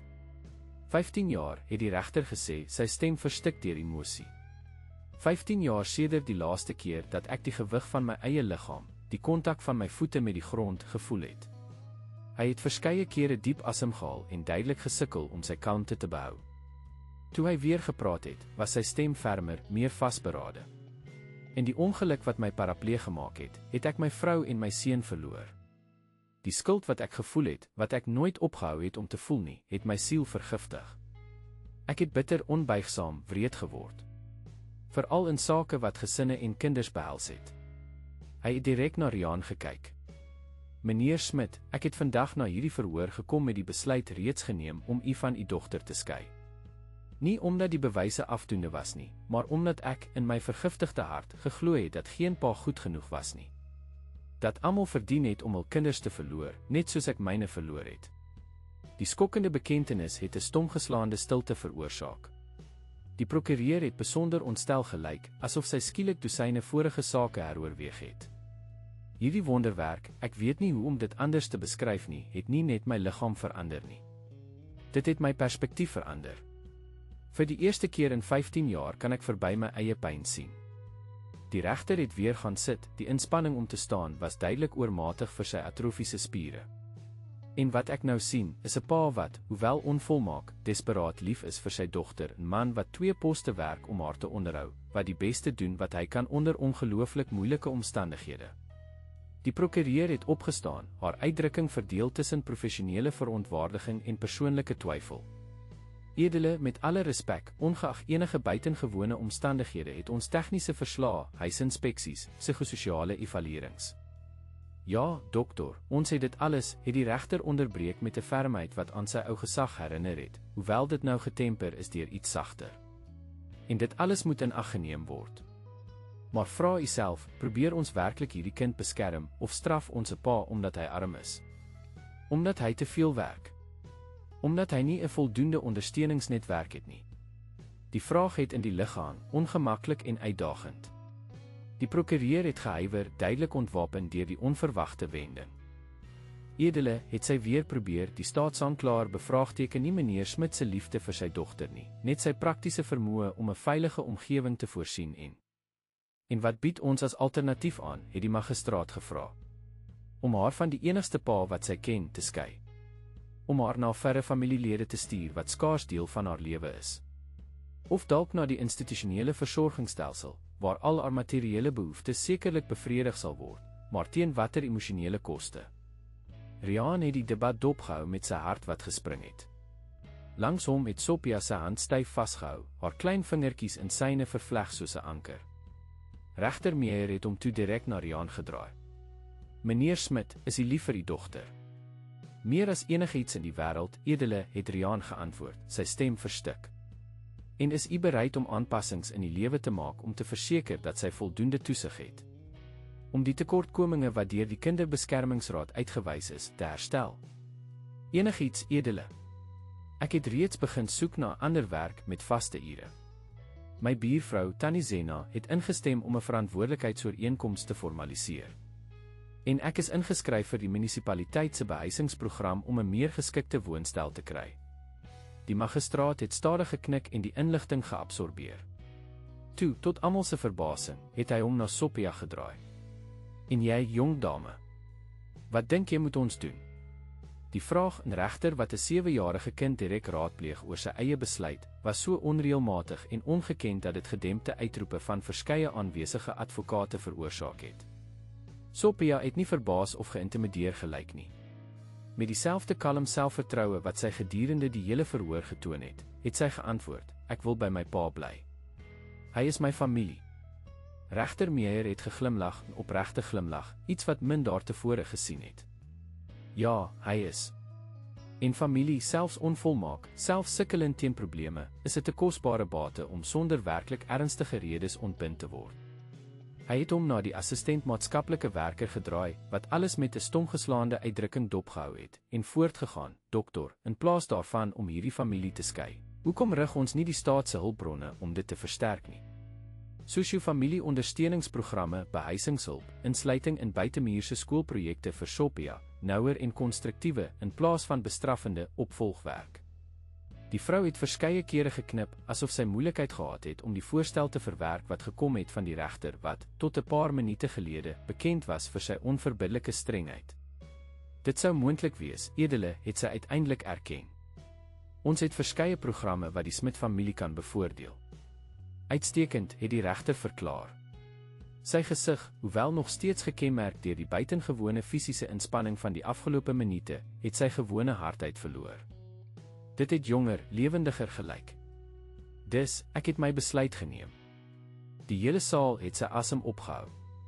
Sophia het haar pa se hand nog stywer vasgehou. Die versoek om ontneming van ouerlike gesag word afgekeur, het die magistraat met 'n ferm stem aangekondig. In plaas daarvan beveel ek die onmiddellike implementering van 'n gesinsversterkingsplan aan, met 'n aanvanklike tydperk van 6 maande, insluitend prioriteit behuisingshulp, insluiting in buitemuurse skoolprogramme vir die minderjarige, gereelde psigososiale opvolg en ondersteuning vir meneer Smit se herplasing in 'n werk wat versoenbaar is met ouerlike sorgbehoeftes. Riaan het sy gesig met sy hande bedek, onbekwaam om die trane van verligting te bedwing wat vrylik oor sy wange gestroom het. Sophia het van haar stoel afgespring en na hom toe gehardloop en haarself met 'n kreet van vreugde in sy arms gewerp. Boonop het die regter voortgegaan, sy stem het verhef om bo die toenemende gewoel in die saal gehoor te word. Bepaal ek die onmiddellike terugkeer van die minderjarige na die sorg van die pa, met weeklikse opvolgbesoeke deur maatskaplike dienste. Die assistent maatskaplike werker het haar mond oopgemaak om te protesteer, maar het toe na die pa en dogter gekyk wat mekaar omhels het. Albei het gelyktydig gehuil en gelag, en iets in haar professionele gesig het versag. Miskien het sy ook sommige van haar sekerhede heroorweeg. Regter Meyer het die hamer 'n laaste keer geslaan. Hierdie verhoor is verby. En laat dit aangeteken word. Hy het 'n pouse geneem, sy oë het Sophia se ontmoet, dat ware geregtigheid soms vereis dat ons verder as prosedures, verder as protokolle, kyk, tot by die menslike hart wat agter elke saak klop. Die saal het in 'n tumult van opgewonde stemme uitgebars. Verslaggewers het na telefone gehardloop, advokate het ewig die buitengewone president bespreek, toeskouers het onder mekaar kommentaar gelewer oor die wonderwerk wat hulle gesien het, of gedink het hulle gesien het. Riaan het die chaos rondom geïgnoreer en Sophia omhels asof hy haar nooit weer sou loslaat nie. Dis verby, my kind, het hy in haar oor gefluister. Ons gaan huis toe. Sophia het geglimlag, haar oë het geblink met 'n wysheid wat ver bo haar 7 jaar gegaan het. Ek het gesê alles sou regkom, pappa. Adv Marco het nader gekom, sy normaalweg moe gesig nou verlig deur 'n stralende glimlag. Ek het nog nooit iets soos dit in 30 jaar van regsgeleerdheid gesien nie, het hy verklaar en sy kop in ongeloof geskit. Sophia, jy is buitengewoon. Die dogtertjie het haar skouers opgetrek met die kinderlike eenvoud wat, ten spyte van alles, nog steeds haar wese gekenmerk het. Ek het net gedoen wat mamma my geleer het. Sy het altyd gesê liefde genees alles. Die 3 het omgedraai toe 'n meer intense gegons deur die saal beweeg het. Regter Meyer het weer probeer opstaan, hierdie keer sonder die ondersteuning van die tafel. Sy assistent het gehardloop om hom te help, maar die magistraat het hom saggies met 'n gebaar weggestoot. Ek moet dit self doen, het hy gesê, sy stem het 'n ysterharde vasberadenheid gedra. Met geweldige inspanning en aan die armleunings van sy stoel vasgehou, het die regter stadig opgestaan. Sy knieë het hewig gebewe onder die ongewone gewig en vir 'n oomblik het dit gelyk of hy sou val. Maar toe, soos 'n boom wat uiteindelik sy balans vind na 'n verwoestende storm, het hy gestabiliseer. Staande. 'n Eerbiedige stilte het oor die saal gedaal. Selfs die mees skeptiese kon nie ontken wat hulle met hul eie oë gesien het nie. Die man wat vir 15 jaar as onherstelbaar parapleeg beskou is, het gestaan en sy eie gewig gedra. Met klein en huiwerige tree en aan elke beskikbare oppervlak vir ondersteuning vasgehou, het regter Meyer begin beweeg in die rigting van Riaan en Sophia. Elke tree was 'n oorwinning, 'n verklaring van onmoontlikheid wat verslaan is. Toe hy uiteindelik by hulle uitgekom het, was hy uitasem, het hy swaar gesweet, maar sy oë het geblink met 'n lewe wat min tevore gesien het. Dankie, het hy eenvoudig gesê, sy stem gelaai met emosie. Sophia het geglimlag, daardie stralende glimlag wat die hele omgewing gelyk het te verlig. "U moes net uself vergewe," het sy geantwoord. "Die res het u self gedoen." Die regter het stadig geknik, asof hy 'n diep waarheid geabsorbeer het wat hom dekades lank ontwyk het. Toe, tot verbasing van al die aanwesiges, het hy met moeite gebuig en die dogtertjie omhels. Dit was 'n ongemaklike, skaam omhelsing, soos die van iemand wat die taal van liefdevolle fisiese kontak vergeet het. Maar dit was opreg, en toe hy weer regop kom, het trane vrylik oor sy normaalweg streng gesig gestroom. "Gaan huis toe met jou pa," het hy saggies gesê. "En weet dat jy vandag veel meer verander het as net hierdie besluit." Riaan, nog steeds stom geslaan deur die opeenvolging van buitengewone gebeurtenisse, het sy hand na die magistraat uitgesteek. "Edele, ek weet nie hoe om u te bedank nie." Die regter het die uitgestrekte hand ferm vasgehou. "Moenie my bedank nie, meneer Smit. Bedank u buitengewone dogter." Hy het gehuiwer en toe met 'n lae stem bygevoeg, "En wees die pa wat sy verdien." Moenie hierdie tweede kans verspil nie. 3 maande het verloop sedert daardie buitengewone dag in die sentrale hofgebou van Kaapstad. Die stad, bekend vir sy ryk kultuur en mense met sterk menings, het 'n nuwe gunsteling debatonderwerp gevind, die 'n wonderwerk van die hof, soos die plaaslike koerante die gebeurtenis gedoop het. Die menings het hewig verskil. Dokters en wetenskaplikes het rasionele verklaringe gesoek. Miskien is regter Meyer van die begin af verkeerd gediagnoseer. Miskien het hy 'n seldsame spontane herstel ervaar wat saamgeval het met die dramatiese oomblik. Miskien was dit 'n buitengewone geval van 'n placebo-effek wat deur emosionele stres versterk is. Godsdienstige mense het die gebeurtenis as goddelike ingryping beskou. Sommige kerke het selfs novenas van danksegging georganiseer. Skeptici het daarop aangedring dat dit alles net 'n uitgebreide teater was, miskien georkestreer om 'n dreigende regterlike skandaal te verberg. Maar vir die Smit-familie was die waarheid eenvoudiger en terselfdertyd dieper as enige teorie. Dit was 'n sonnige Sondagmiddag in die Kompanjiestuin. Die herfs het die bome in skakerings van goud en rooi gekleur, wat 'n perfekte agtergrond geskep het vir die gesinne wat die naweek geniet het. Op 'n bankie naby die dam het Riaan Sophia dopgehou terwyl sy die eende met stukkies ou brood gevoer het. Sy hart het oorgeloop van 'n stille dankbaarheid elke keer as hy na haar gekyk het. Die afgelope weke het beduidende veranderinge in hul lewens gebring. Met die hulp van die maatskaplike behuisingsprogram wat deur die regter bepaal is, het hulle verhuis na 'n klein woonstel in 'n nuut geboude behuisingskompleks in die Mitchells Plain buurt. Dit was nie luks nie, net 2 slaapkamers, sitkamer, kombuis en badkamer, maar dit was in uitstekende toestand met alle veilige en funksionele fasiliteite. Die gebou het 'n huisbak, 'n speelarea vir kinders en was net 'n blok van Sophia se nuwe skool af. Nog belangriker, Riaan het 'n werk gekry as administratiewe assistent by 'n rekeningkundige firma.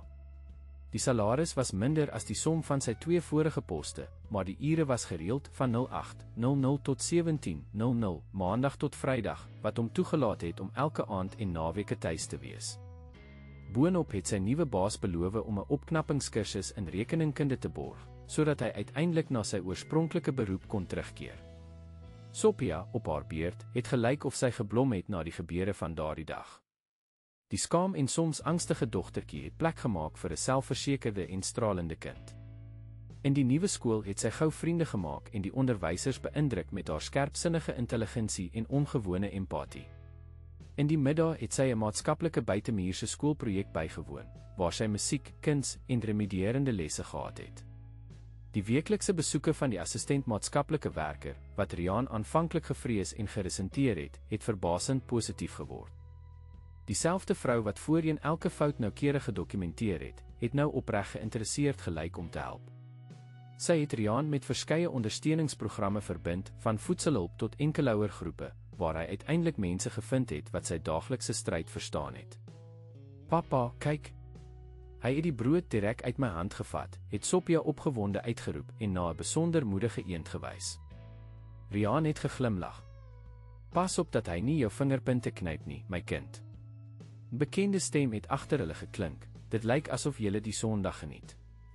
Riaan en Sophia het gelyktydig omgedraai.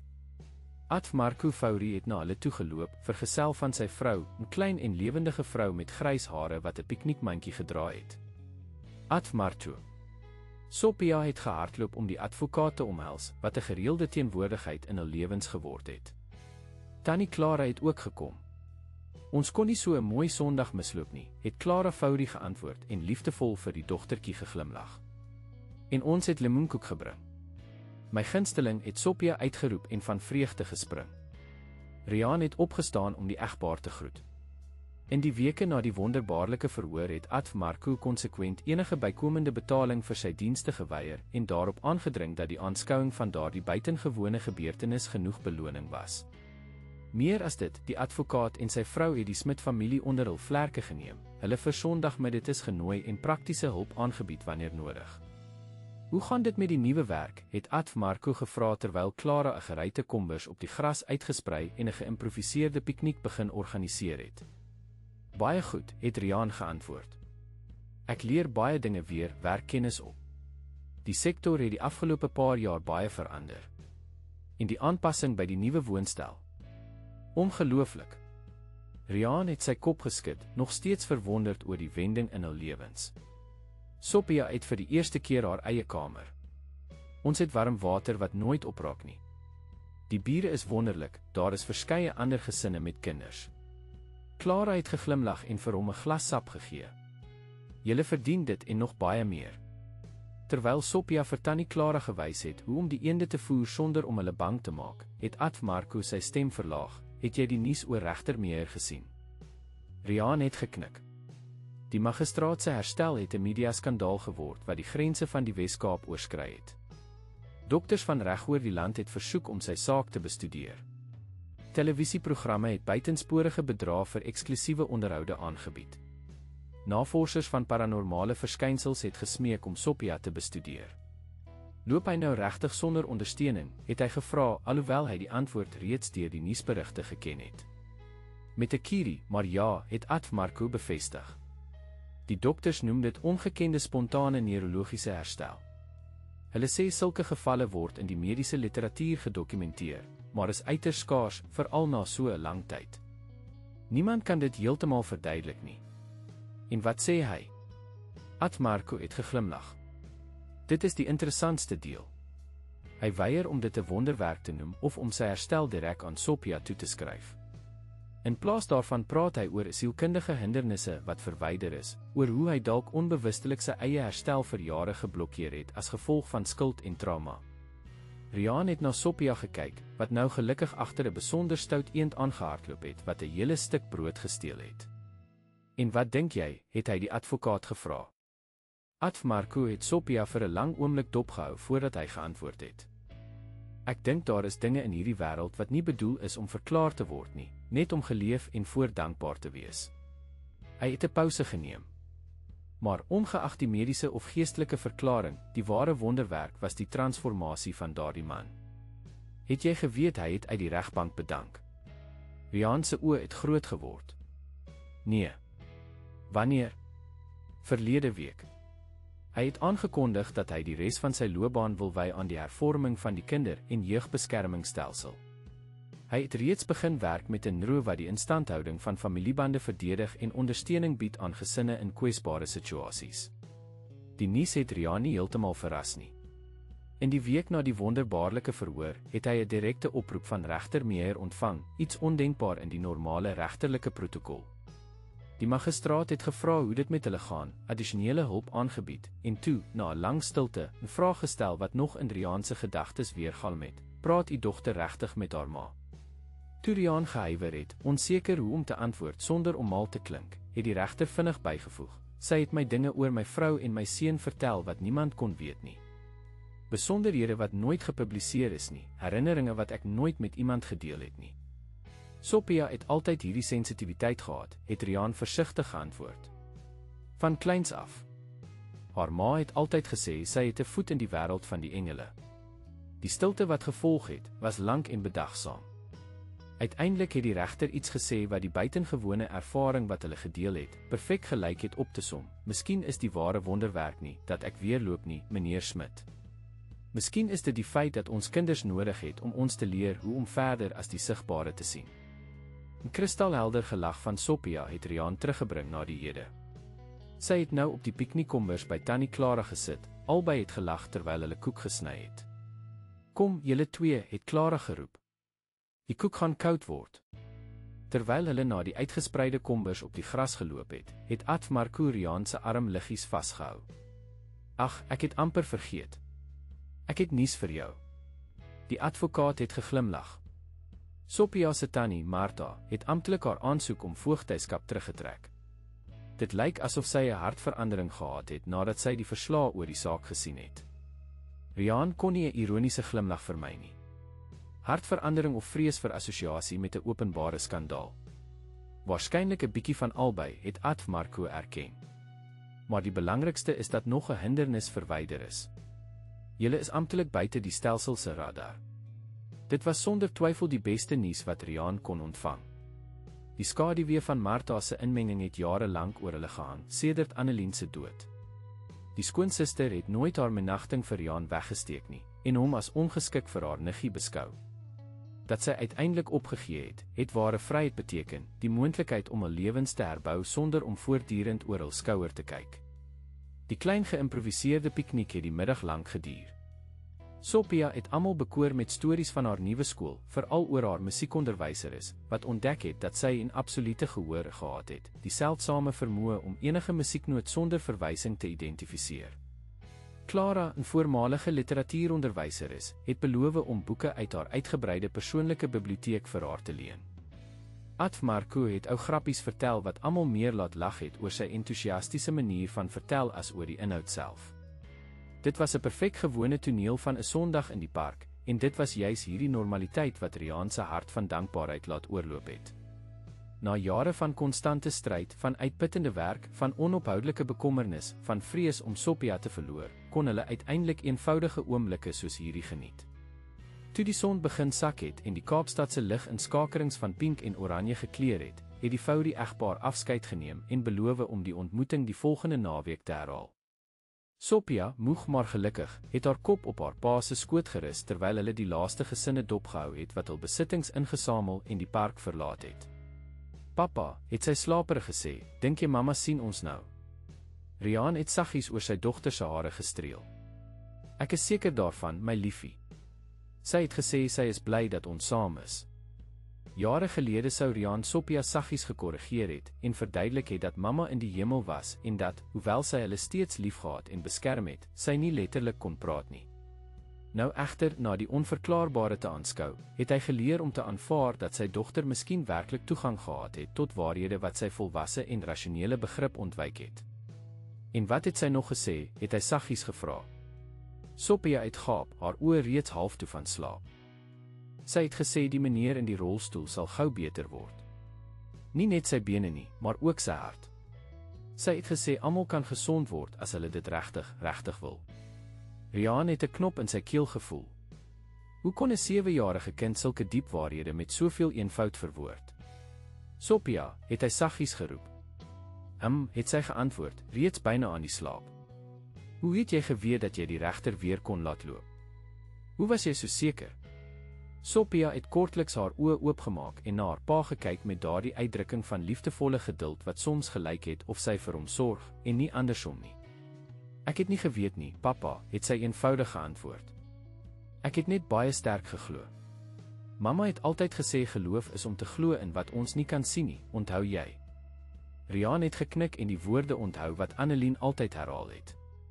Sy vrou, hoewel nie besonder godsdienstig in die tradisionele sin nie, het 'n diep en intuïtiewe spiritualiteit gehad wat gelyk het of dit heeltemal deur Sophia geërf is.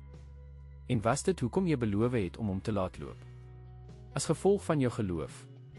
Sophia het haar kop geskud, haar oë nou heeltemal oop, skielike erns op haar kinderlike gesig. Nee, papa.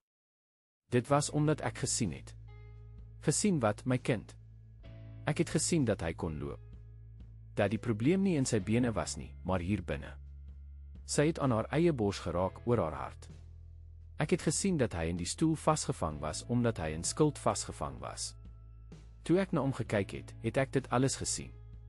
Soos wanneer ek snags na die hemel kyk en die sterre sien wat ander nog nie kan sien nie. Riaan het stil gebly en die verbasende woorde van sy dogter geabsorbeer. Van kleins af het Sophia 'n ongewone persepsie van die wêreld om haar getoon. Annelien het altyd geskerts dat sy met 'n sluier gebore is, 'n verwysing na die ou oortuiging dat kinders wat met die amniotiese membraan oor hul gesig gebore is, spesiale gawes van heldersiendheid besit het. Kan jy hierdie dinge in almal sien? Het hy uiteindelik gevra, 'n deel van hom wat die antwoord gevrees het.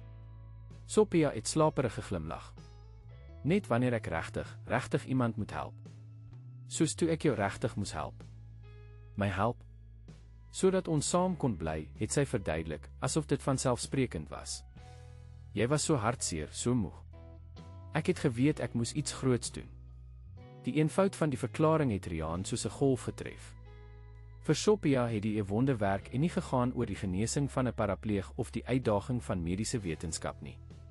Dit het bloot gegaan oor die behoud van haar familie, oor die redding van haar pa uit wanhoop. Die omvang van wat in die hof gebeur het, iets wat nou in nasionale televisieprogramme en wetenskaplike artikels bespreek is, was vir haar sekunder. Sophia, besef jy hoe buitengewoon dit was wat daardie dag gebeur het? Wat jy gedoen het, was ie. Dit was liefde, papa, het sy eenvoudig voltooi, haar oë het nou weer gesluit onder die gewig van slaap. Mamma het altyd gesê liefde is die grootste krag in die wêreld. Terwyl Sophia in sy skoot aan die slaap geraak het, het Riaan die lig dopgehou wat geleidelik oor Kaapstad donkerder geword het. Die eerste sterre het begin verskyn, skaamligte in die firmament wat nog gekleur is deur die laaste strale van die ondergaande son. Liefde. Sophia se kinderlike verklaring vir die onverklaarbare. So eenvoudig. So diep. Riaan het gedink aan regter Meyer, 'n man binne en buite gebreek, vir 15 jaar gevange gehou, nie net in 'n rolstoel nie, maar in 'n tronk van skuld en bitterheid. Hy het aan homself gedink, 'n uitgeputte pa wat veg teen 'n stelsel wat vasbeslote gelyk het om sy familie te skei.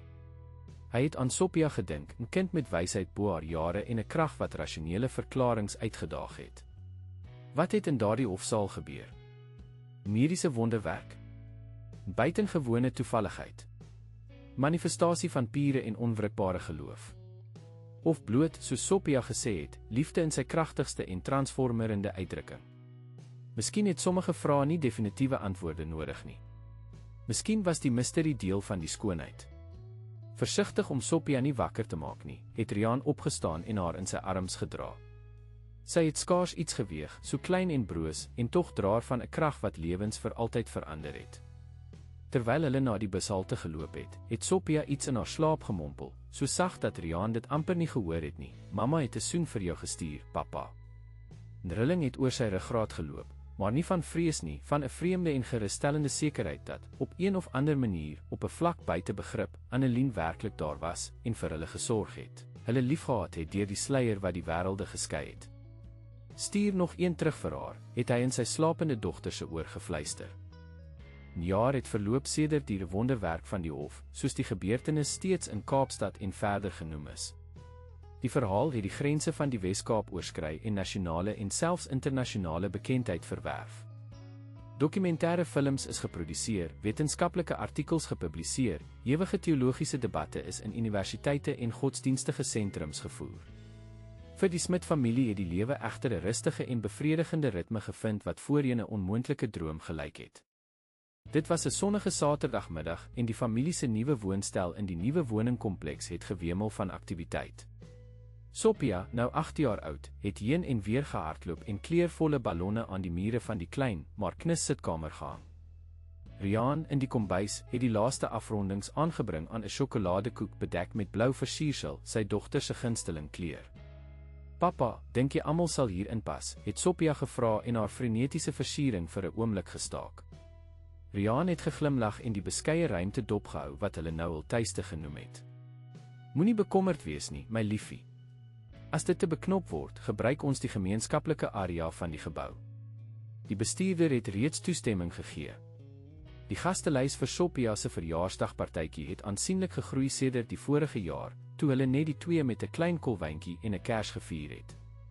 Hierdie jaar, benewens die nuwe vriende van die skool en die maatskaplike projek, was daar die bure wat byna familie geword het, die Fourie egpaar wat hulle so ondersteun het, Tannie Zena wat uiteindelik nader aan hulle kon trek, en selfs, tot almal se verbasing, die voormalige regter August Meyer, wat sy teenwoordigheid bevestig het. Die deurklokkie het gelei en die aankoms van die eerste gaste aangekondig. Dit moet Annelie wees, het Sophia uitgeroep en na die deur gehardloop. Annelie, haar beste vriendin van die nuwe skool, het beloof om vroeg te kom om met die voorbereidings te help. Maar toe die deur oopgegaan het, was dit nie Annelie wat daar was nie. Dit was 'n elegante middeljarige vrou, bruin hare perfek in 'n bolla vasgemaak, geklee in dierklere wat vreemd misplaas gelyk het in daardie eenvoudige omgewing. Tannie Martha, het Sophia uitgeroep, haar stem 'n mengsel van verbasing en verwarring. Riaan het vinnig agter sy dogter verskyn, ewe verbaas. Martha, Annelien se suster, was nie op die gastelys nie. Trouwens, hulle het skaars 'n paar formele woorde in die afgelope jare uitgeruil, veral na haar poging om Sophia se voogdyskap te verkry. Martha, het hy gesê en 'n neutrale toon gehandhaaf. Dit is onverwags. Die vrou het ongemaklik gelyk en 'n geskenkdoos in silwerpapier toegedraai vasgehou. Ek weet ek is nie genooi nie, het sy begin, haar toon minder arrogant as wat Riaan onthou het, maar ek kon Sophia se verjaarsdag nie laat verbygaan sonder om ten minste 'n geskenk te gee nie. Daar was 'n oomblik van ongemaklike stilte. Sophia het van haar pa na haar tannie gekyk, duidelik onseker oor hoe om te reageer. Kom binne, het Riaan uiteindelik besluit. Ongeag die vorige konflikte, Martha was nog steeds Sophia se tannie, die enigste bloedband met haar oorlede ma. Ons is net klaar met die voorbereidings vir die partytjie. Martha het huiwerig ingestap, haar oë het die klein woonstel deursoek met 'n uitdrukking wat Riaan nie heeltemal kon ontsyfer nie. Daar was nie die minagting wat hy verwag het om te sien nie, net hartseer. Spyt. Dit is baie mooi hier, het sy opgemerk en die pasgeverfde mure, die eenvoudige maar goed versorgde meubels, die geraamde foto's van Sophia en Riaan in verskillende gelukkige oomblikke van die afgelope jaar dopgehou. Dankie, het Riaan geantwoord, nog steeds versigtig. Dit was 'n nuwe begin vir ons. Sophia, altyd vinniger as haar pa om wrokke te oorkom, het nader aan haar tannie gekom. Wil jy my kamer sien, tannie Martha? Ek het 'n klomp nuwe boeke. Voordat Riaan kon ingryp, het Sophia Martha reeds aan die hand getrek na die klein kamertjie wat in skakerings van lila en wit geverf is. Hy het hulle gevolg, verdeel tussen instinktiewe beskerming en nuuskierigheid oor die werklike rede vir daardie onverwagte besoek. Sophia se kamer, hoewel klein, was 'n perfekte weerspieëling van haar persoonlikheid. Rakke vol boeke het 'n hele muur bedek, baie daarvan geskenke van tannie Clara Fourie, wat die rol van ere-ouma aangeneem het. 'n Klein lesenaar het tekenboeke en kunsmateriaal gehuisves. Die bed was bedek met 'n kleurvolle quilt wat Sophia en Riaan saam gekies het tydens 'n besoek aan 'n kunshandwerkmark. Maar wat Martha dadelik se aandag getrek het, was die klein geïmproviseerde altaar in die hoek van die kamer, 'n foto van Annelien, stralend glimlaggend met Sophia baba in haar arms, omring deur klein kleurvolle klippe, skulpe, 'n kers en handgemaakte tekeninge. Dis mamma se hoekie, het Sophia verduidelik, en haar tannie se vaste blik opgemerk. Vir wanneer ek met haar wil praat. Martha uitgesluk, haar oë het skielik tranevol geword. Dis pragtig, liefling. Tot Riaan se verbasing het die vrou wat hy altyd as koud en berekenend gesien het, nou opreg geëmosioneerd gelyk. Sy het die foto van haar suster saggies aangeraak, haar vingers het effens gebewe. Sy het presies daardie glimlag gehad, toe ons kinders was, het sy saggies opgemerk. Altyd stralend, altyd die goeie kant van dinge gesien. Selfs toe ons ouers beklei het, toe alles gelyk het of dit in duie stort, het Annelien iets gevind om oor te glimlag. Dit was die eerste keer dat Martha enige persoonlike herinnering oor Annelien gedeel het. Gedurende die hele huwelik het sy 'n formele afstand gehandhaaf en selde oor die familie se verlede gepraat. Sophia, met die buitengewone intuïsie wat almal wat haar geken het, steeds verras het, het haar tannie se hand geneem. Sy het gesê jy moenie hartseer wees nie. Martha se oë het groot geword. Wat? Mamma, het Sophia natuurlik verduidelik. Sy het gesê jy het die beste gedoen wat jy kon op die manier wat jy geleer het. En dat jy jouself nie moet bly blameer nie. Martha se asemhaling het sigbaar onreëlmatig geword. Sy het van Sophia na Riaan gekyk, wat die toneel in stilte dopgehou het, net so verbaas soos sy. Sophia het hierdie gawe, het hy versigtig verduidelik. Op een of ander manier kan sy dinge weet wat sy nie behoort te weet nie, dinge voel wat bo normale begrip is. Soos die wonderwerk in die hof, het Martha gevra, haar stem byna 'n fluistering. Ek het daarvan gelees. Ek het die dokumentêre films gekyk. Aanvanklik het ek gedink dit was alles oordrewe, miskien selfs uitgedink. Maar as ek nou na haar kyk. Sophia het geglimlag, daardie stralende glimlag wat soos die van haar ma was. Dit was niks spesiaals nie. Ek het hom net gehelp om te onthou dat hy kon loop. Die eenvoud van die verklaring, so kenmerkend van Sophia, het 'n sagte lag by Martha ontlok, waarskynlik die eerste opregte vrolike geluid wat Riaan ooit van haar gehoor het. Jy is regtig buitengewoon, weet jy, het sy gesê en gekniel om op haar niggie se hoogte te wees. Net soos jou ma.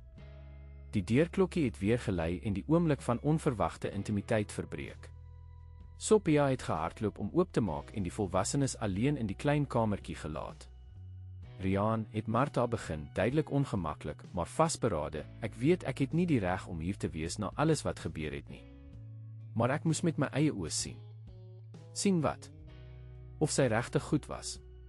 Of sy het gehuiwer, of jy werklik die pa was wat Annelien altyd gesê het jy sou wees. Die erkenning het Riaan verras. Annelien het dit gesê. Martha uitgeknik en hartseer glimlag op haar lippe.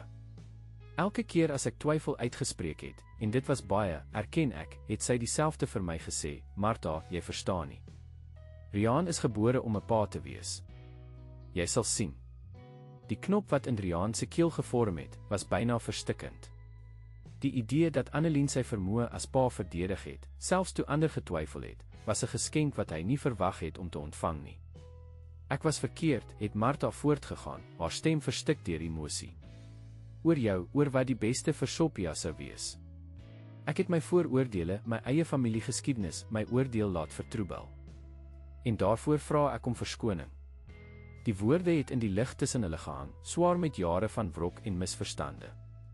Riaan het diep asem gehaal en gedink aan hoe sy lewe die afgelope jaar verander het, nie net die eksterne omstandighede nie, maar sy eie vermoë om te vergewe, om verby die onmiddellike pyn te sien.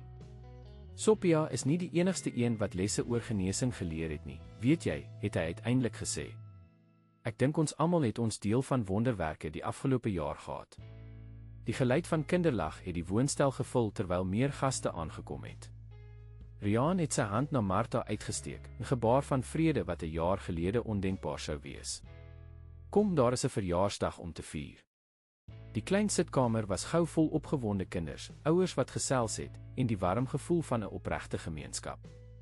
Annelie en ander vriende van Sophia se skool het 'n lewendige groepie rondom die verjaarsdagdogtertjie gevorm. Tannie Zena, nou 'n konstante teenwoordigheid in hul lewens sedert sy na dieselfde behuisingskompleks verhuis het gehelp om peselappies en koeldrank te bedien. Ad Marco en Tannie Clara Fourie het nie net geskenke gebring nie, maar ook nog 'n koek, net vir ingeval, mens weet nooit wanneer dit opraak nie, het Clara met 'n kniepoog geregverdig.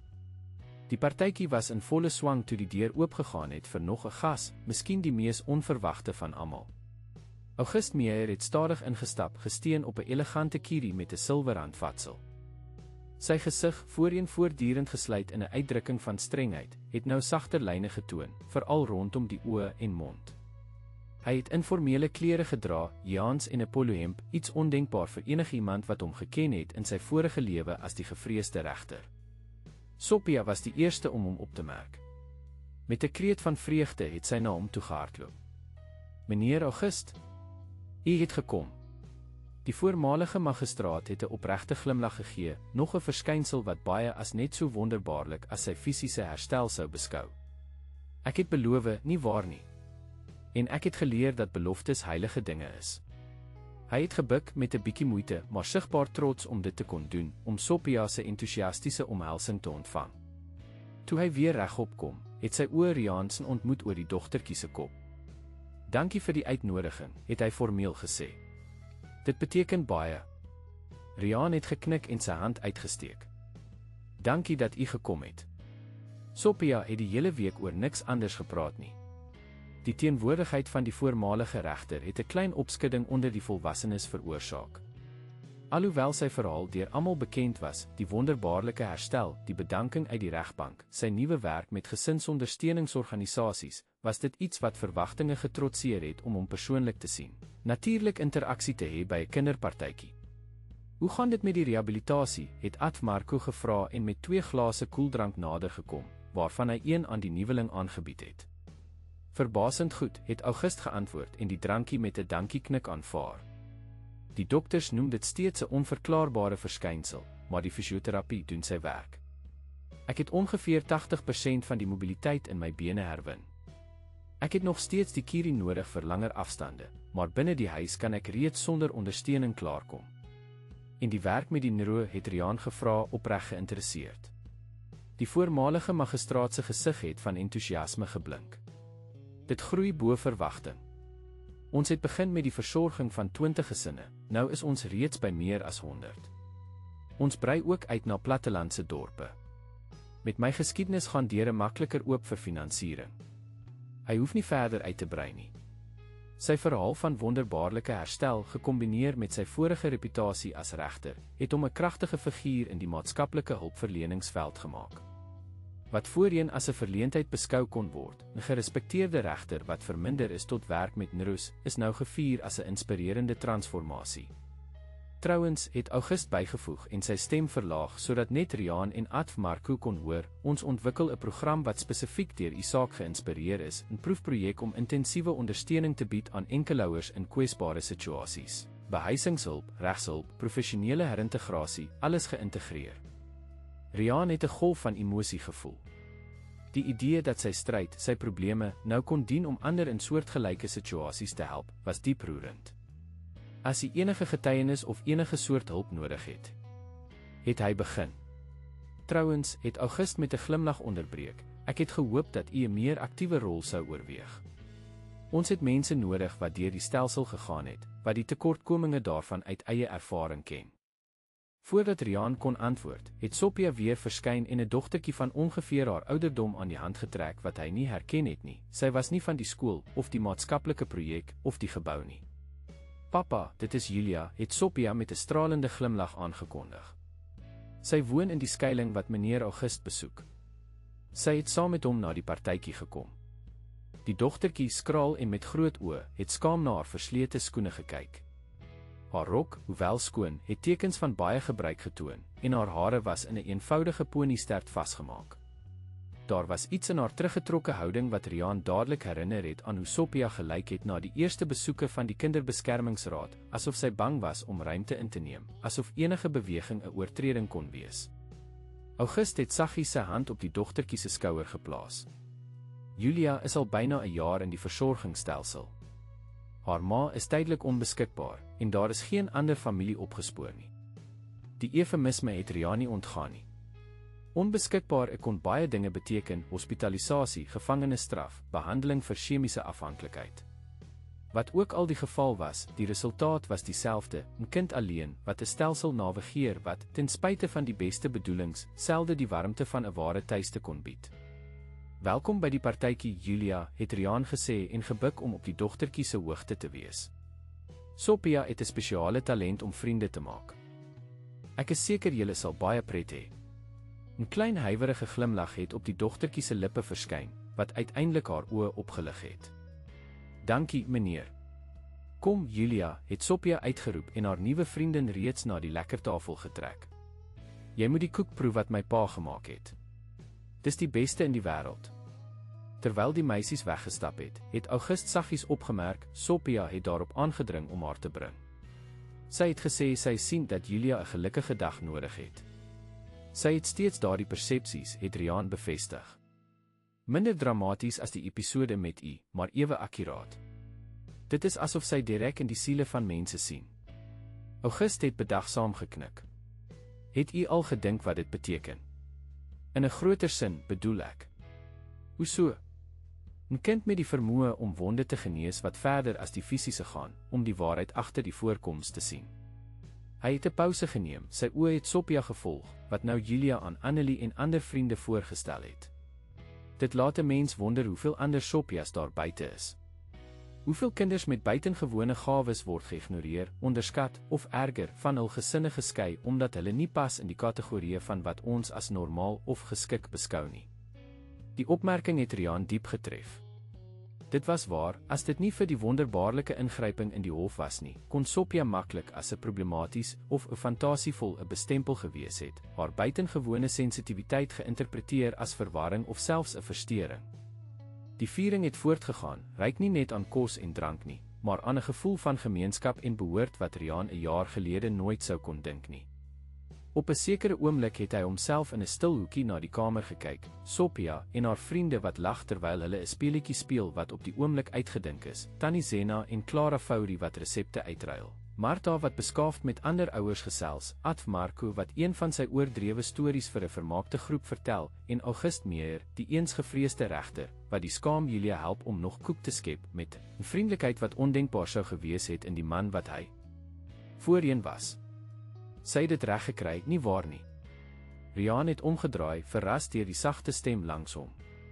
Dit was Maria du Toit, die assistent maatskaplike werker, wat hulle nou net 1 keer per maand besoek het, meer as 'n vriendin as 'n inspekteur. Reg gekry wat, het hy gevra, alhoewel hy die antwoord vermoed het. Om ons almal te genees, op een of ander manier. Maria du Toit het geglimlag, haar oë het ook die lewendige kamer deursoek. As ek dink aan hoe dit alles begin het, jy desperaat, Sophia op die punt om weggeneem te word, daardie koue hof, die regter wat gelyk het of hy van klip gemaak is en kyk nou hierna. Dit is byna asof sy verby die sigbare gesien het Riaan voltooi en August Meyer se woorde onthou in daardie eerste oproep na die wonderwerk. Die assistent maatskaplike werker het geknik. Presies. Asof, terwyl ons almal volwassenes vasgevang was in prosedures, verslae en diagnoses, sy direk die gewonde harte kon sien wat genesing nodig gehad het. Die geluid van handeklap en Sophia se geanimeerde stem het almal se aandag getrek. Dit was tyd om geluk te wens. Die kinders het om die tafel vergader waar die sjokoladekoek met blou versiersel nou 8 brandende kersies vertoon het. Terwyl almal gesing het, het Riaan sy dogter dopgehou, haar gesig verlig deur die kerslig, haar blink oë wat die klein vlammetjies weerspieël, haar stralende glimlag wat soos die van Annelien was. Hy het 'n byna tasbare teenwoordigheid langs hom gevoel, asof sy vrou ook daar was, deel van hierdie oomblik van viering en wedergeboorte. Toe die liedjie geëindig het en Sophia haar oë gesluit het om haar wens te maak, het Riaan die vreemde maar gerusstellende sekerheid gehad dat, wat sy ook al begeer het, dit op een of ander manier sou realiseer. Nie omdat Sophia bonatuurlike kragte besit het in die sin wat baie nou aan haar toegeskryf het nie, maar omdat haar geloof, daardie pure, onwrikbare geloof wat geen grense of onmoontlikhede geken het nie, die krag gehad het om realiteite te transformeer. Wat het jy gevra, my kind, het hy later gevra, toe die gaste reeds vertrek het en hulle die kombuis saam opgeruim het. Sophia het misterieus geglimlag. Ek kan nie vertel nie, papa. Anders gebeur dit nie. Nie 'n wenk nie. Sy het gelyk of sy oorweeg, haar gesiggie het daardie bedagsame uitdrukking aangeneem wat hom so aan Annelien herinner het. Ek het gevra vir meer oomblikke soos vandag. Waar almal gelukkig en saam is. Waar mense van binne genees. Riaan het gevoel sy hart swel van 'n liefde wat te groot gelyk het vir sy bors om te bevat. Hy het gebuk en sy buitengewone dogter omhels, hierdie kind wat, met haar eenvoudige en kragtige geloof, nie net 'n lewens nie, maar 'n hele heelal van moontlikhede rondom hulle verander het. Weet jy, papa, het Sophia gesê terwyl sy die laaste borde wegpak, mamma het vandag iets gesê, tydens die partytjie. Wat was dit, het Riaan gevra, reeds gewoond aan hierdie af en toe verklarings. Sy het gesê wonderwerke gebeur elke dag.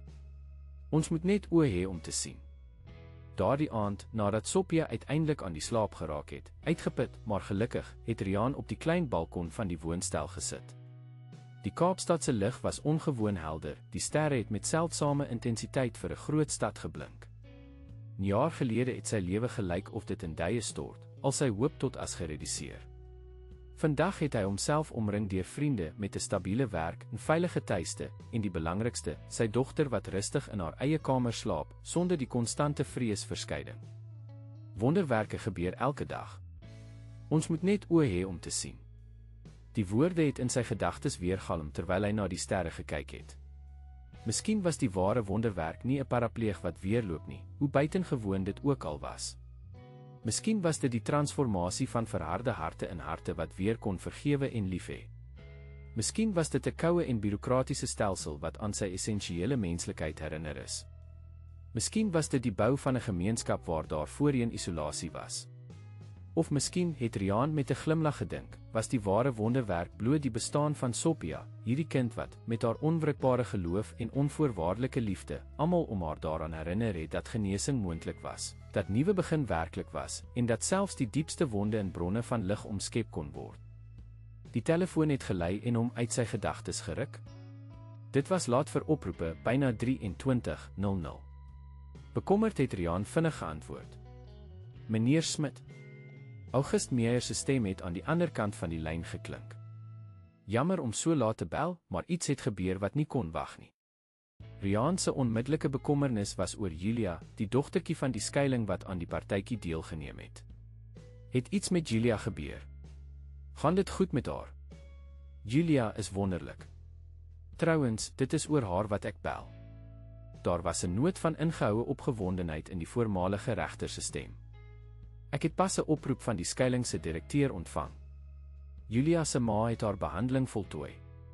Sy is al 6 maande nigter, het 'n stabiele werk gekry en geskikte woonstel. Die proses van gesinshereniging sal volgende week begin. Dit is wonderlik, het Riaan uitgeroep, opreg bly vir die skaam dogtertjie wat sy hart aangeraak het. Ja, dit is buitengewoon, Marie. August het 'n betekenisvolle pouse geneem. Riaan, Julia se ma het iets baie spesifiek gesê. Sy het gesê sy het vannag van die dogter gedroom. In die droom was Julia op 'n verjaarsdagpartytjie, gelukkig soos sy haar lankal nie gesien het nie. En 'n dogtertjie in 'n blou rok het vir haar gesê dat dit tyd was om huis toe te gaan, dat alles nou reg sou kom. Riaan het 'n rilling oor sy ruggraat gevoel. Sophia het 'n blou rok op die partytjie gedra. Dit kan toevallig wees, natuurlik het August voortgegaan. Maar na wat ons ervaar het, Julia het gesê dat Sophia 'n groot deel van die partytjie in 'n hoekie met haar gepraat het en gesê het dat sy gou weer by haar ma sou wees, dat sy net baie sterk moes glo. Riaan het instinktief na Sophia se kamer gekyk, waar sy rustig geslaap het. Dit verbaas my nie meer nie, het hy erken. Sy het hierdie gawe om te sien wat ander nie kan sien nie, om wonde te help genees wat buite bereik lyk. Daar was 'n oomblik van bedagsame stilte aan die ander kant van die lyn. Weet u wat my die meeste beïndruk, het August uiteindelik gevra. Dit is nie die fisiese wonderwerke nie, hoe buitengewoon dit ook al is. Dit is hoe sy heeltemal onbewus lyk van die impak wat sy veroorsaak. Vir haar is dit alles so natuurlik. Riaan het geglimlag en Sophia se eenvoudige verklaring onthou oor wat in die hof gebeur het. Ek het hom net gehelp om te onthou dat hy kon loop. Miskien is dit die ware wonderwerk, het hy voorgestel. Hierdie kinderlike vermoë om die onmoontlike sonder vrae te glo. Om verby die beperkings te sien wat ons volwassenes aan die werklikheid oplê. Miskien het August saamgestem. In elk geval, ek het gedink u moes weet. Oor Julia. Nadat hy opgehang het, het Riaan na die balkon teruggekeer. Die sterre het nou nog helderder gelyk, asof hulle nader, meer toeganklik was. 'n Sagte briesie het die gordyne geswaai en die geur van die blomme van die klein gemeenskapstuin wat die inwoners op die grondvloer geskep het, meegebring. Dankie, het hy na die sterrehemel gefluister, onseker aan wie hy sy dankbaarheid gerig het, of dit aan God, aan Annelien, aan die heelal, of bloot aan die lewe was wat, in sy misterieuse wysheid, hom Sophia gegee het. 'n Sagte beweging het hom laat omdraai. Sophia het by die balkon deur gestaan, haar hare deur die slaap te mekaar, haar beertjie pyjama te groot vir haar klein liggaam. Kan jy nie slaap nie, pappa, het sy met 'n slaperige stem gevra. Riaan het geglimlag en sy arms uitgesteek. Sy het dadelik na sy skoot gehardloop en teen sy bors gekruip soos sy van baba afgedoen het. Ek het net die sterre bedank, het hy geantwoord. Sophia het na die hemel gekyk, haar oë het die verre ligpunte weerkaats. Mamma is daarbo en kyk na ons, het sy verklaar met die absolute sekerheid wat net kinders besit. Ek weet, my liefie. Ek weet. Pa en dogter het so lank gebly, na die sterrehemel gekyk, die sagte briesie gevoel, en stilte vol betekenis gedeel. Daar was geen behoefte aan woorde nie, die taal van liefde en dankbaarheid het die behoefte aan verklarings of definisies oorskry. Uiteindelik het Sophia weer in sy arms aan die slaap geraak. Riaan het haar saggies terug na haar bed gedra, haar met die kleurvolle dievekombers toegemaak en 'n sagte soen op haar voorkop geplaas. Jy is my daaglikse wonderwerk, het hy gefluister en haar serene gesiggie in haar slaap dopgehou. En ek beloof om elke dag aan jou sy waardig te wees. Terwyl hy die kamerdeur versigtig toegemaak het, het Riaan die absolute sekerheid gehad dat, ongeag die uitdagings wat die toekoms mag bring, hulle goed sou wees. Sophia se onwrikbare geloof het nie net 'n lewens nie, maar 'n hele heelal van moontlikhede rondom hulle getransformeer. Die onwaarskynlike het moontlik geword. Die onmoontlike het net 'n kwessie van perspektief gebleik te wees. En liefde, daardie pure en onvoorwaardelike liefde wat Sophia uitgestraal het, het bewys dat dit die kragtigste krag in die heelal is, in staat om gebreekte liggame, gewonde harte en selfs siele wat verdwaal het, te genees. Einde van die verhaal. Liewe luisteraars, ons hoop dat die verhaal van Sophia en Riaan u harte aangeraak het. Om hierdie emosionele reis voort te sit, het ons 'n spesiale snitlys voorberei met ewe boeiende verhale wat die transformerende krag van geloof en liefde ondersoek. Vind dit hier deur links te klik. As hierdie verhaal iets in u gewek het, moet u nie versuim om op ons kanaal in te teken en die video ter like nie. Daagliks bring ons unieke verhale wat die kompleksiteite van die lewe en die klein alledaagse wonderwerke wat dikwels ongemerk verbygaan, ondersoek. Moenie ons volgende inhoud misloop nie en deel u eie verhale van hoop en transformasie in die kommentaar. Ons glo dat elkeen van u die potensiaal in homself dra om wonderwerke van liefde en genesing in u eie lewens te verrig.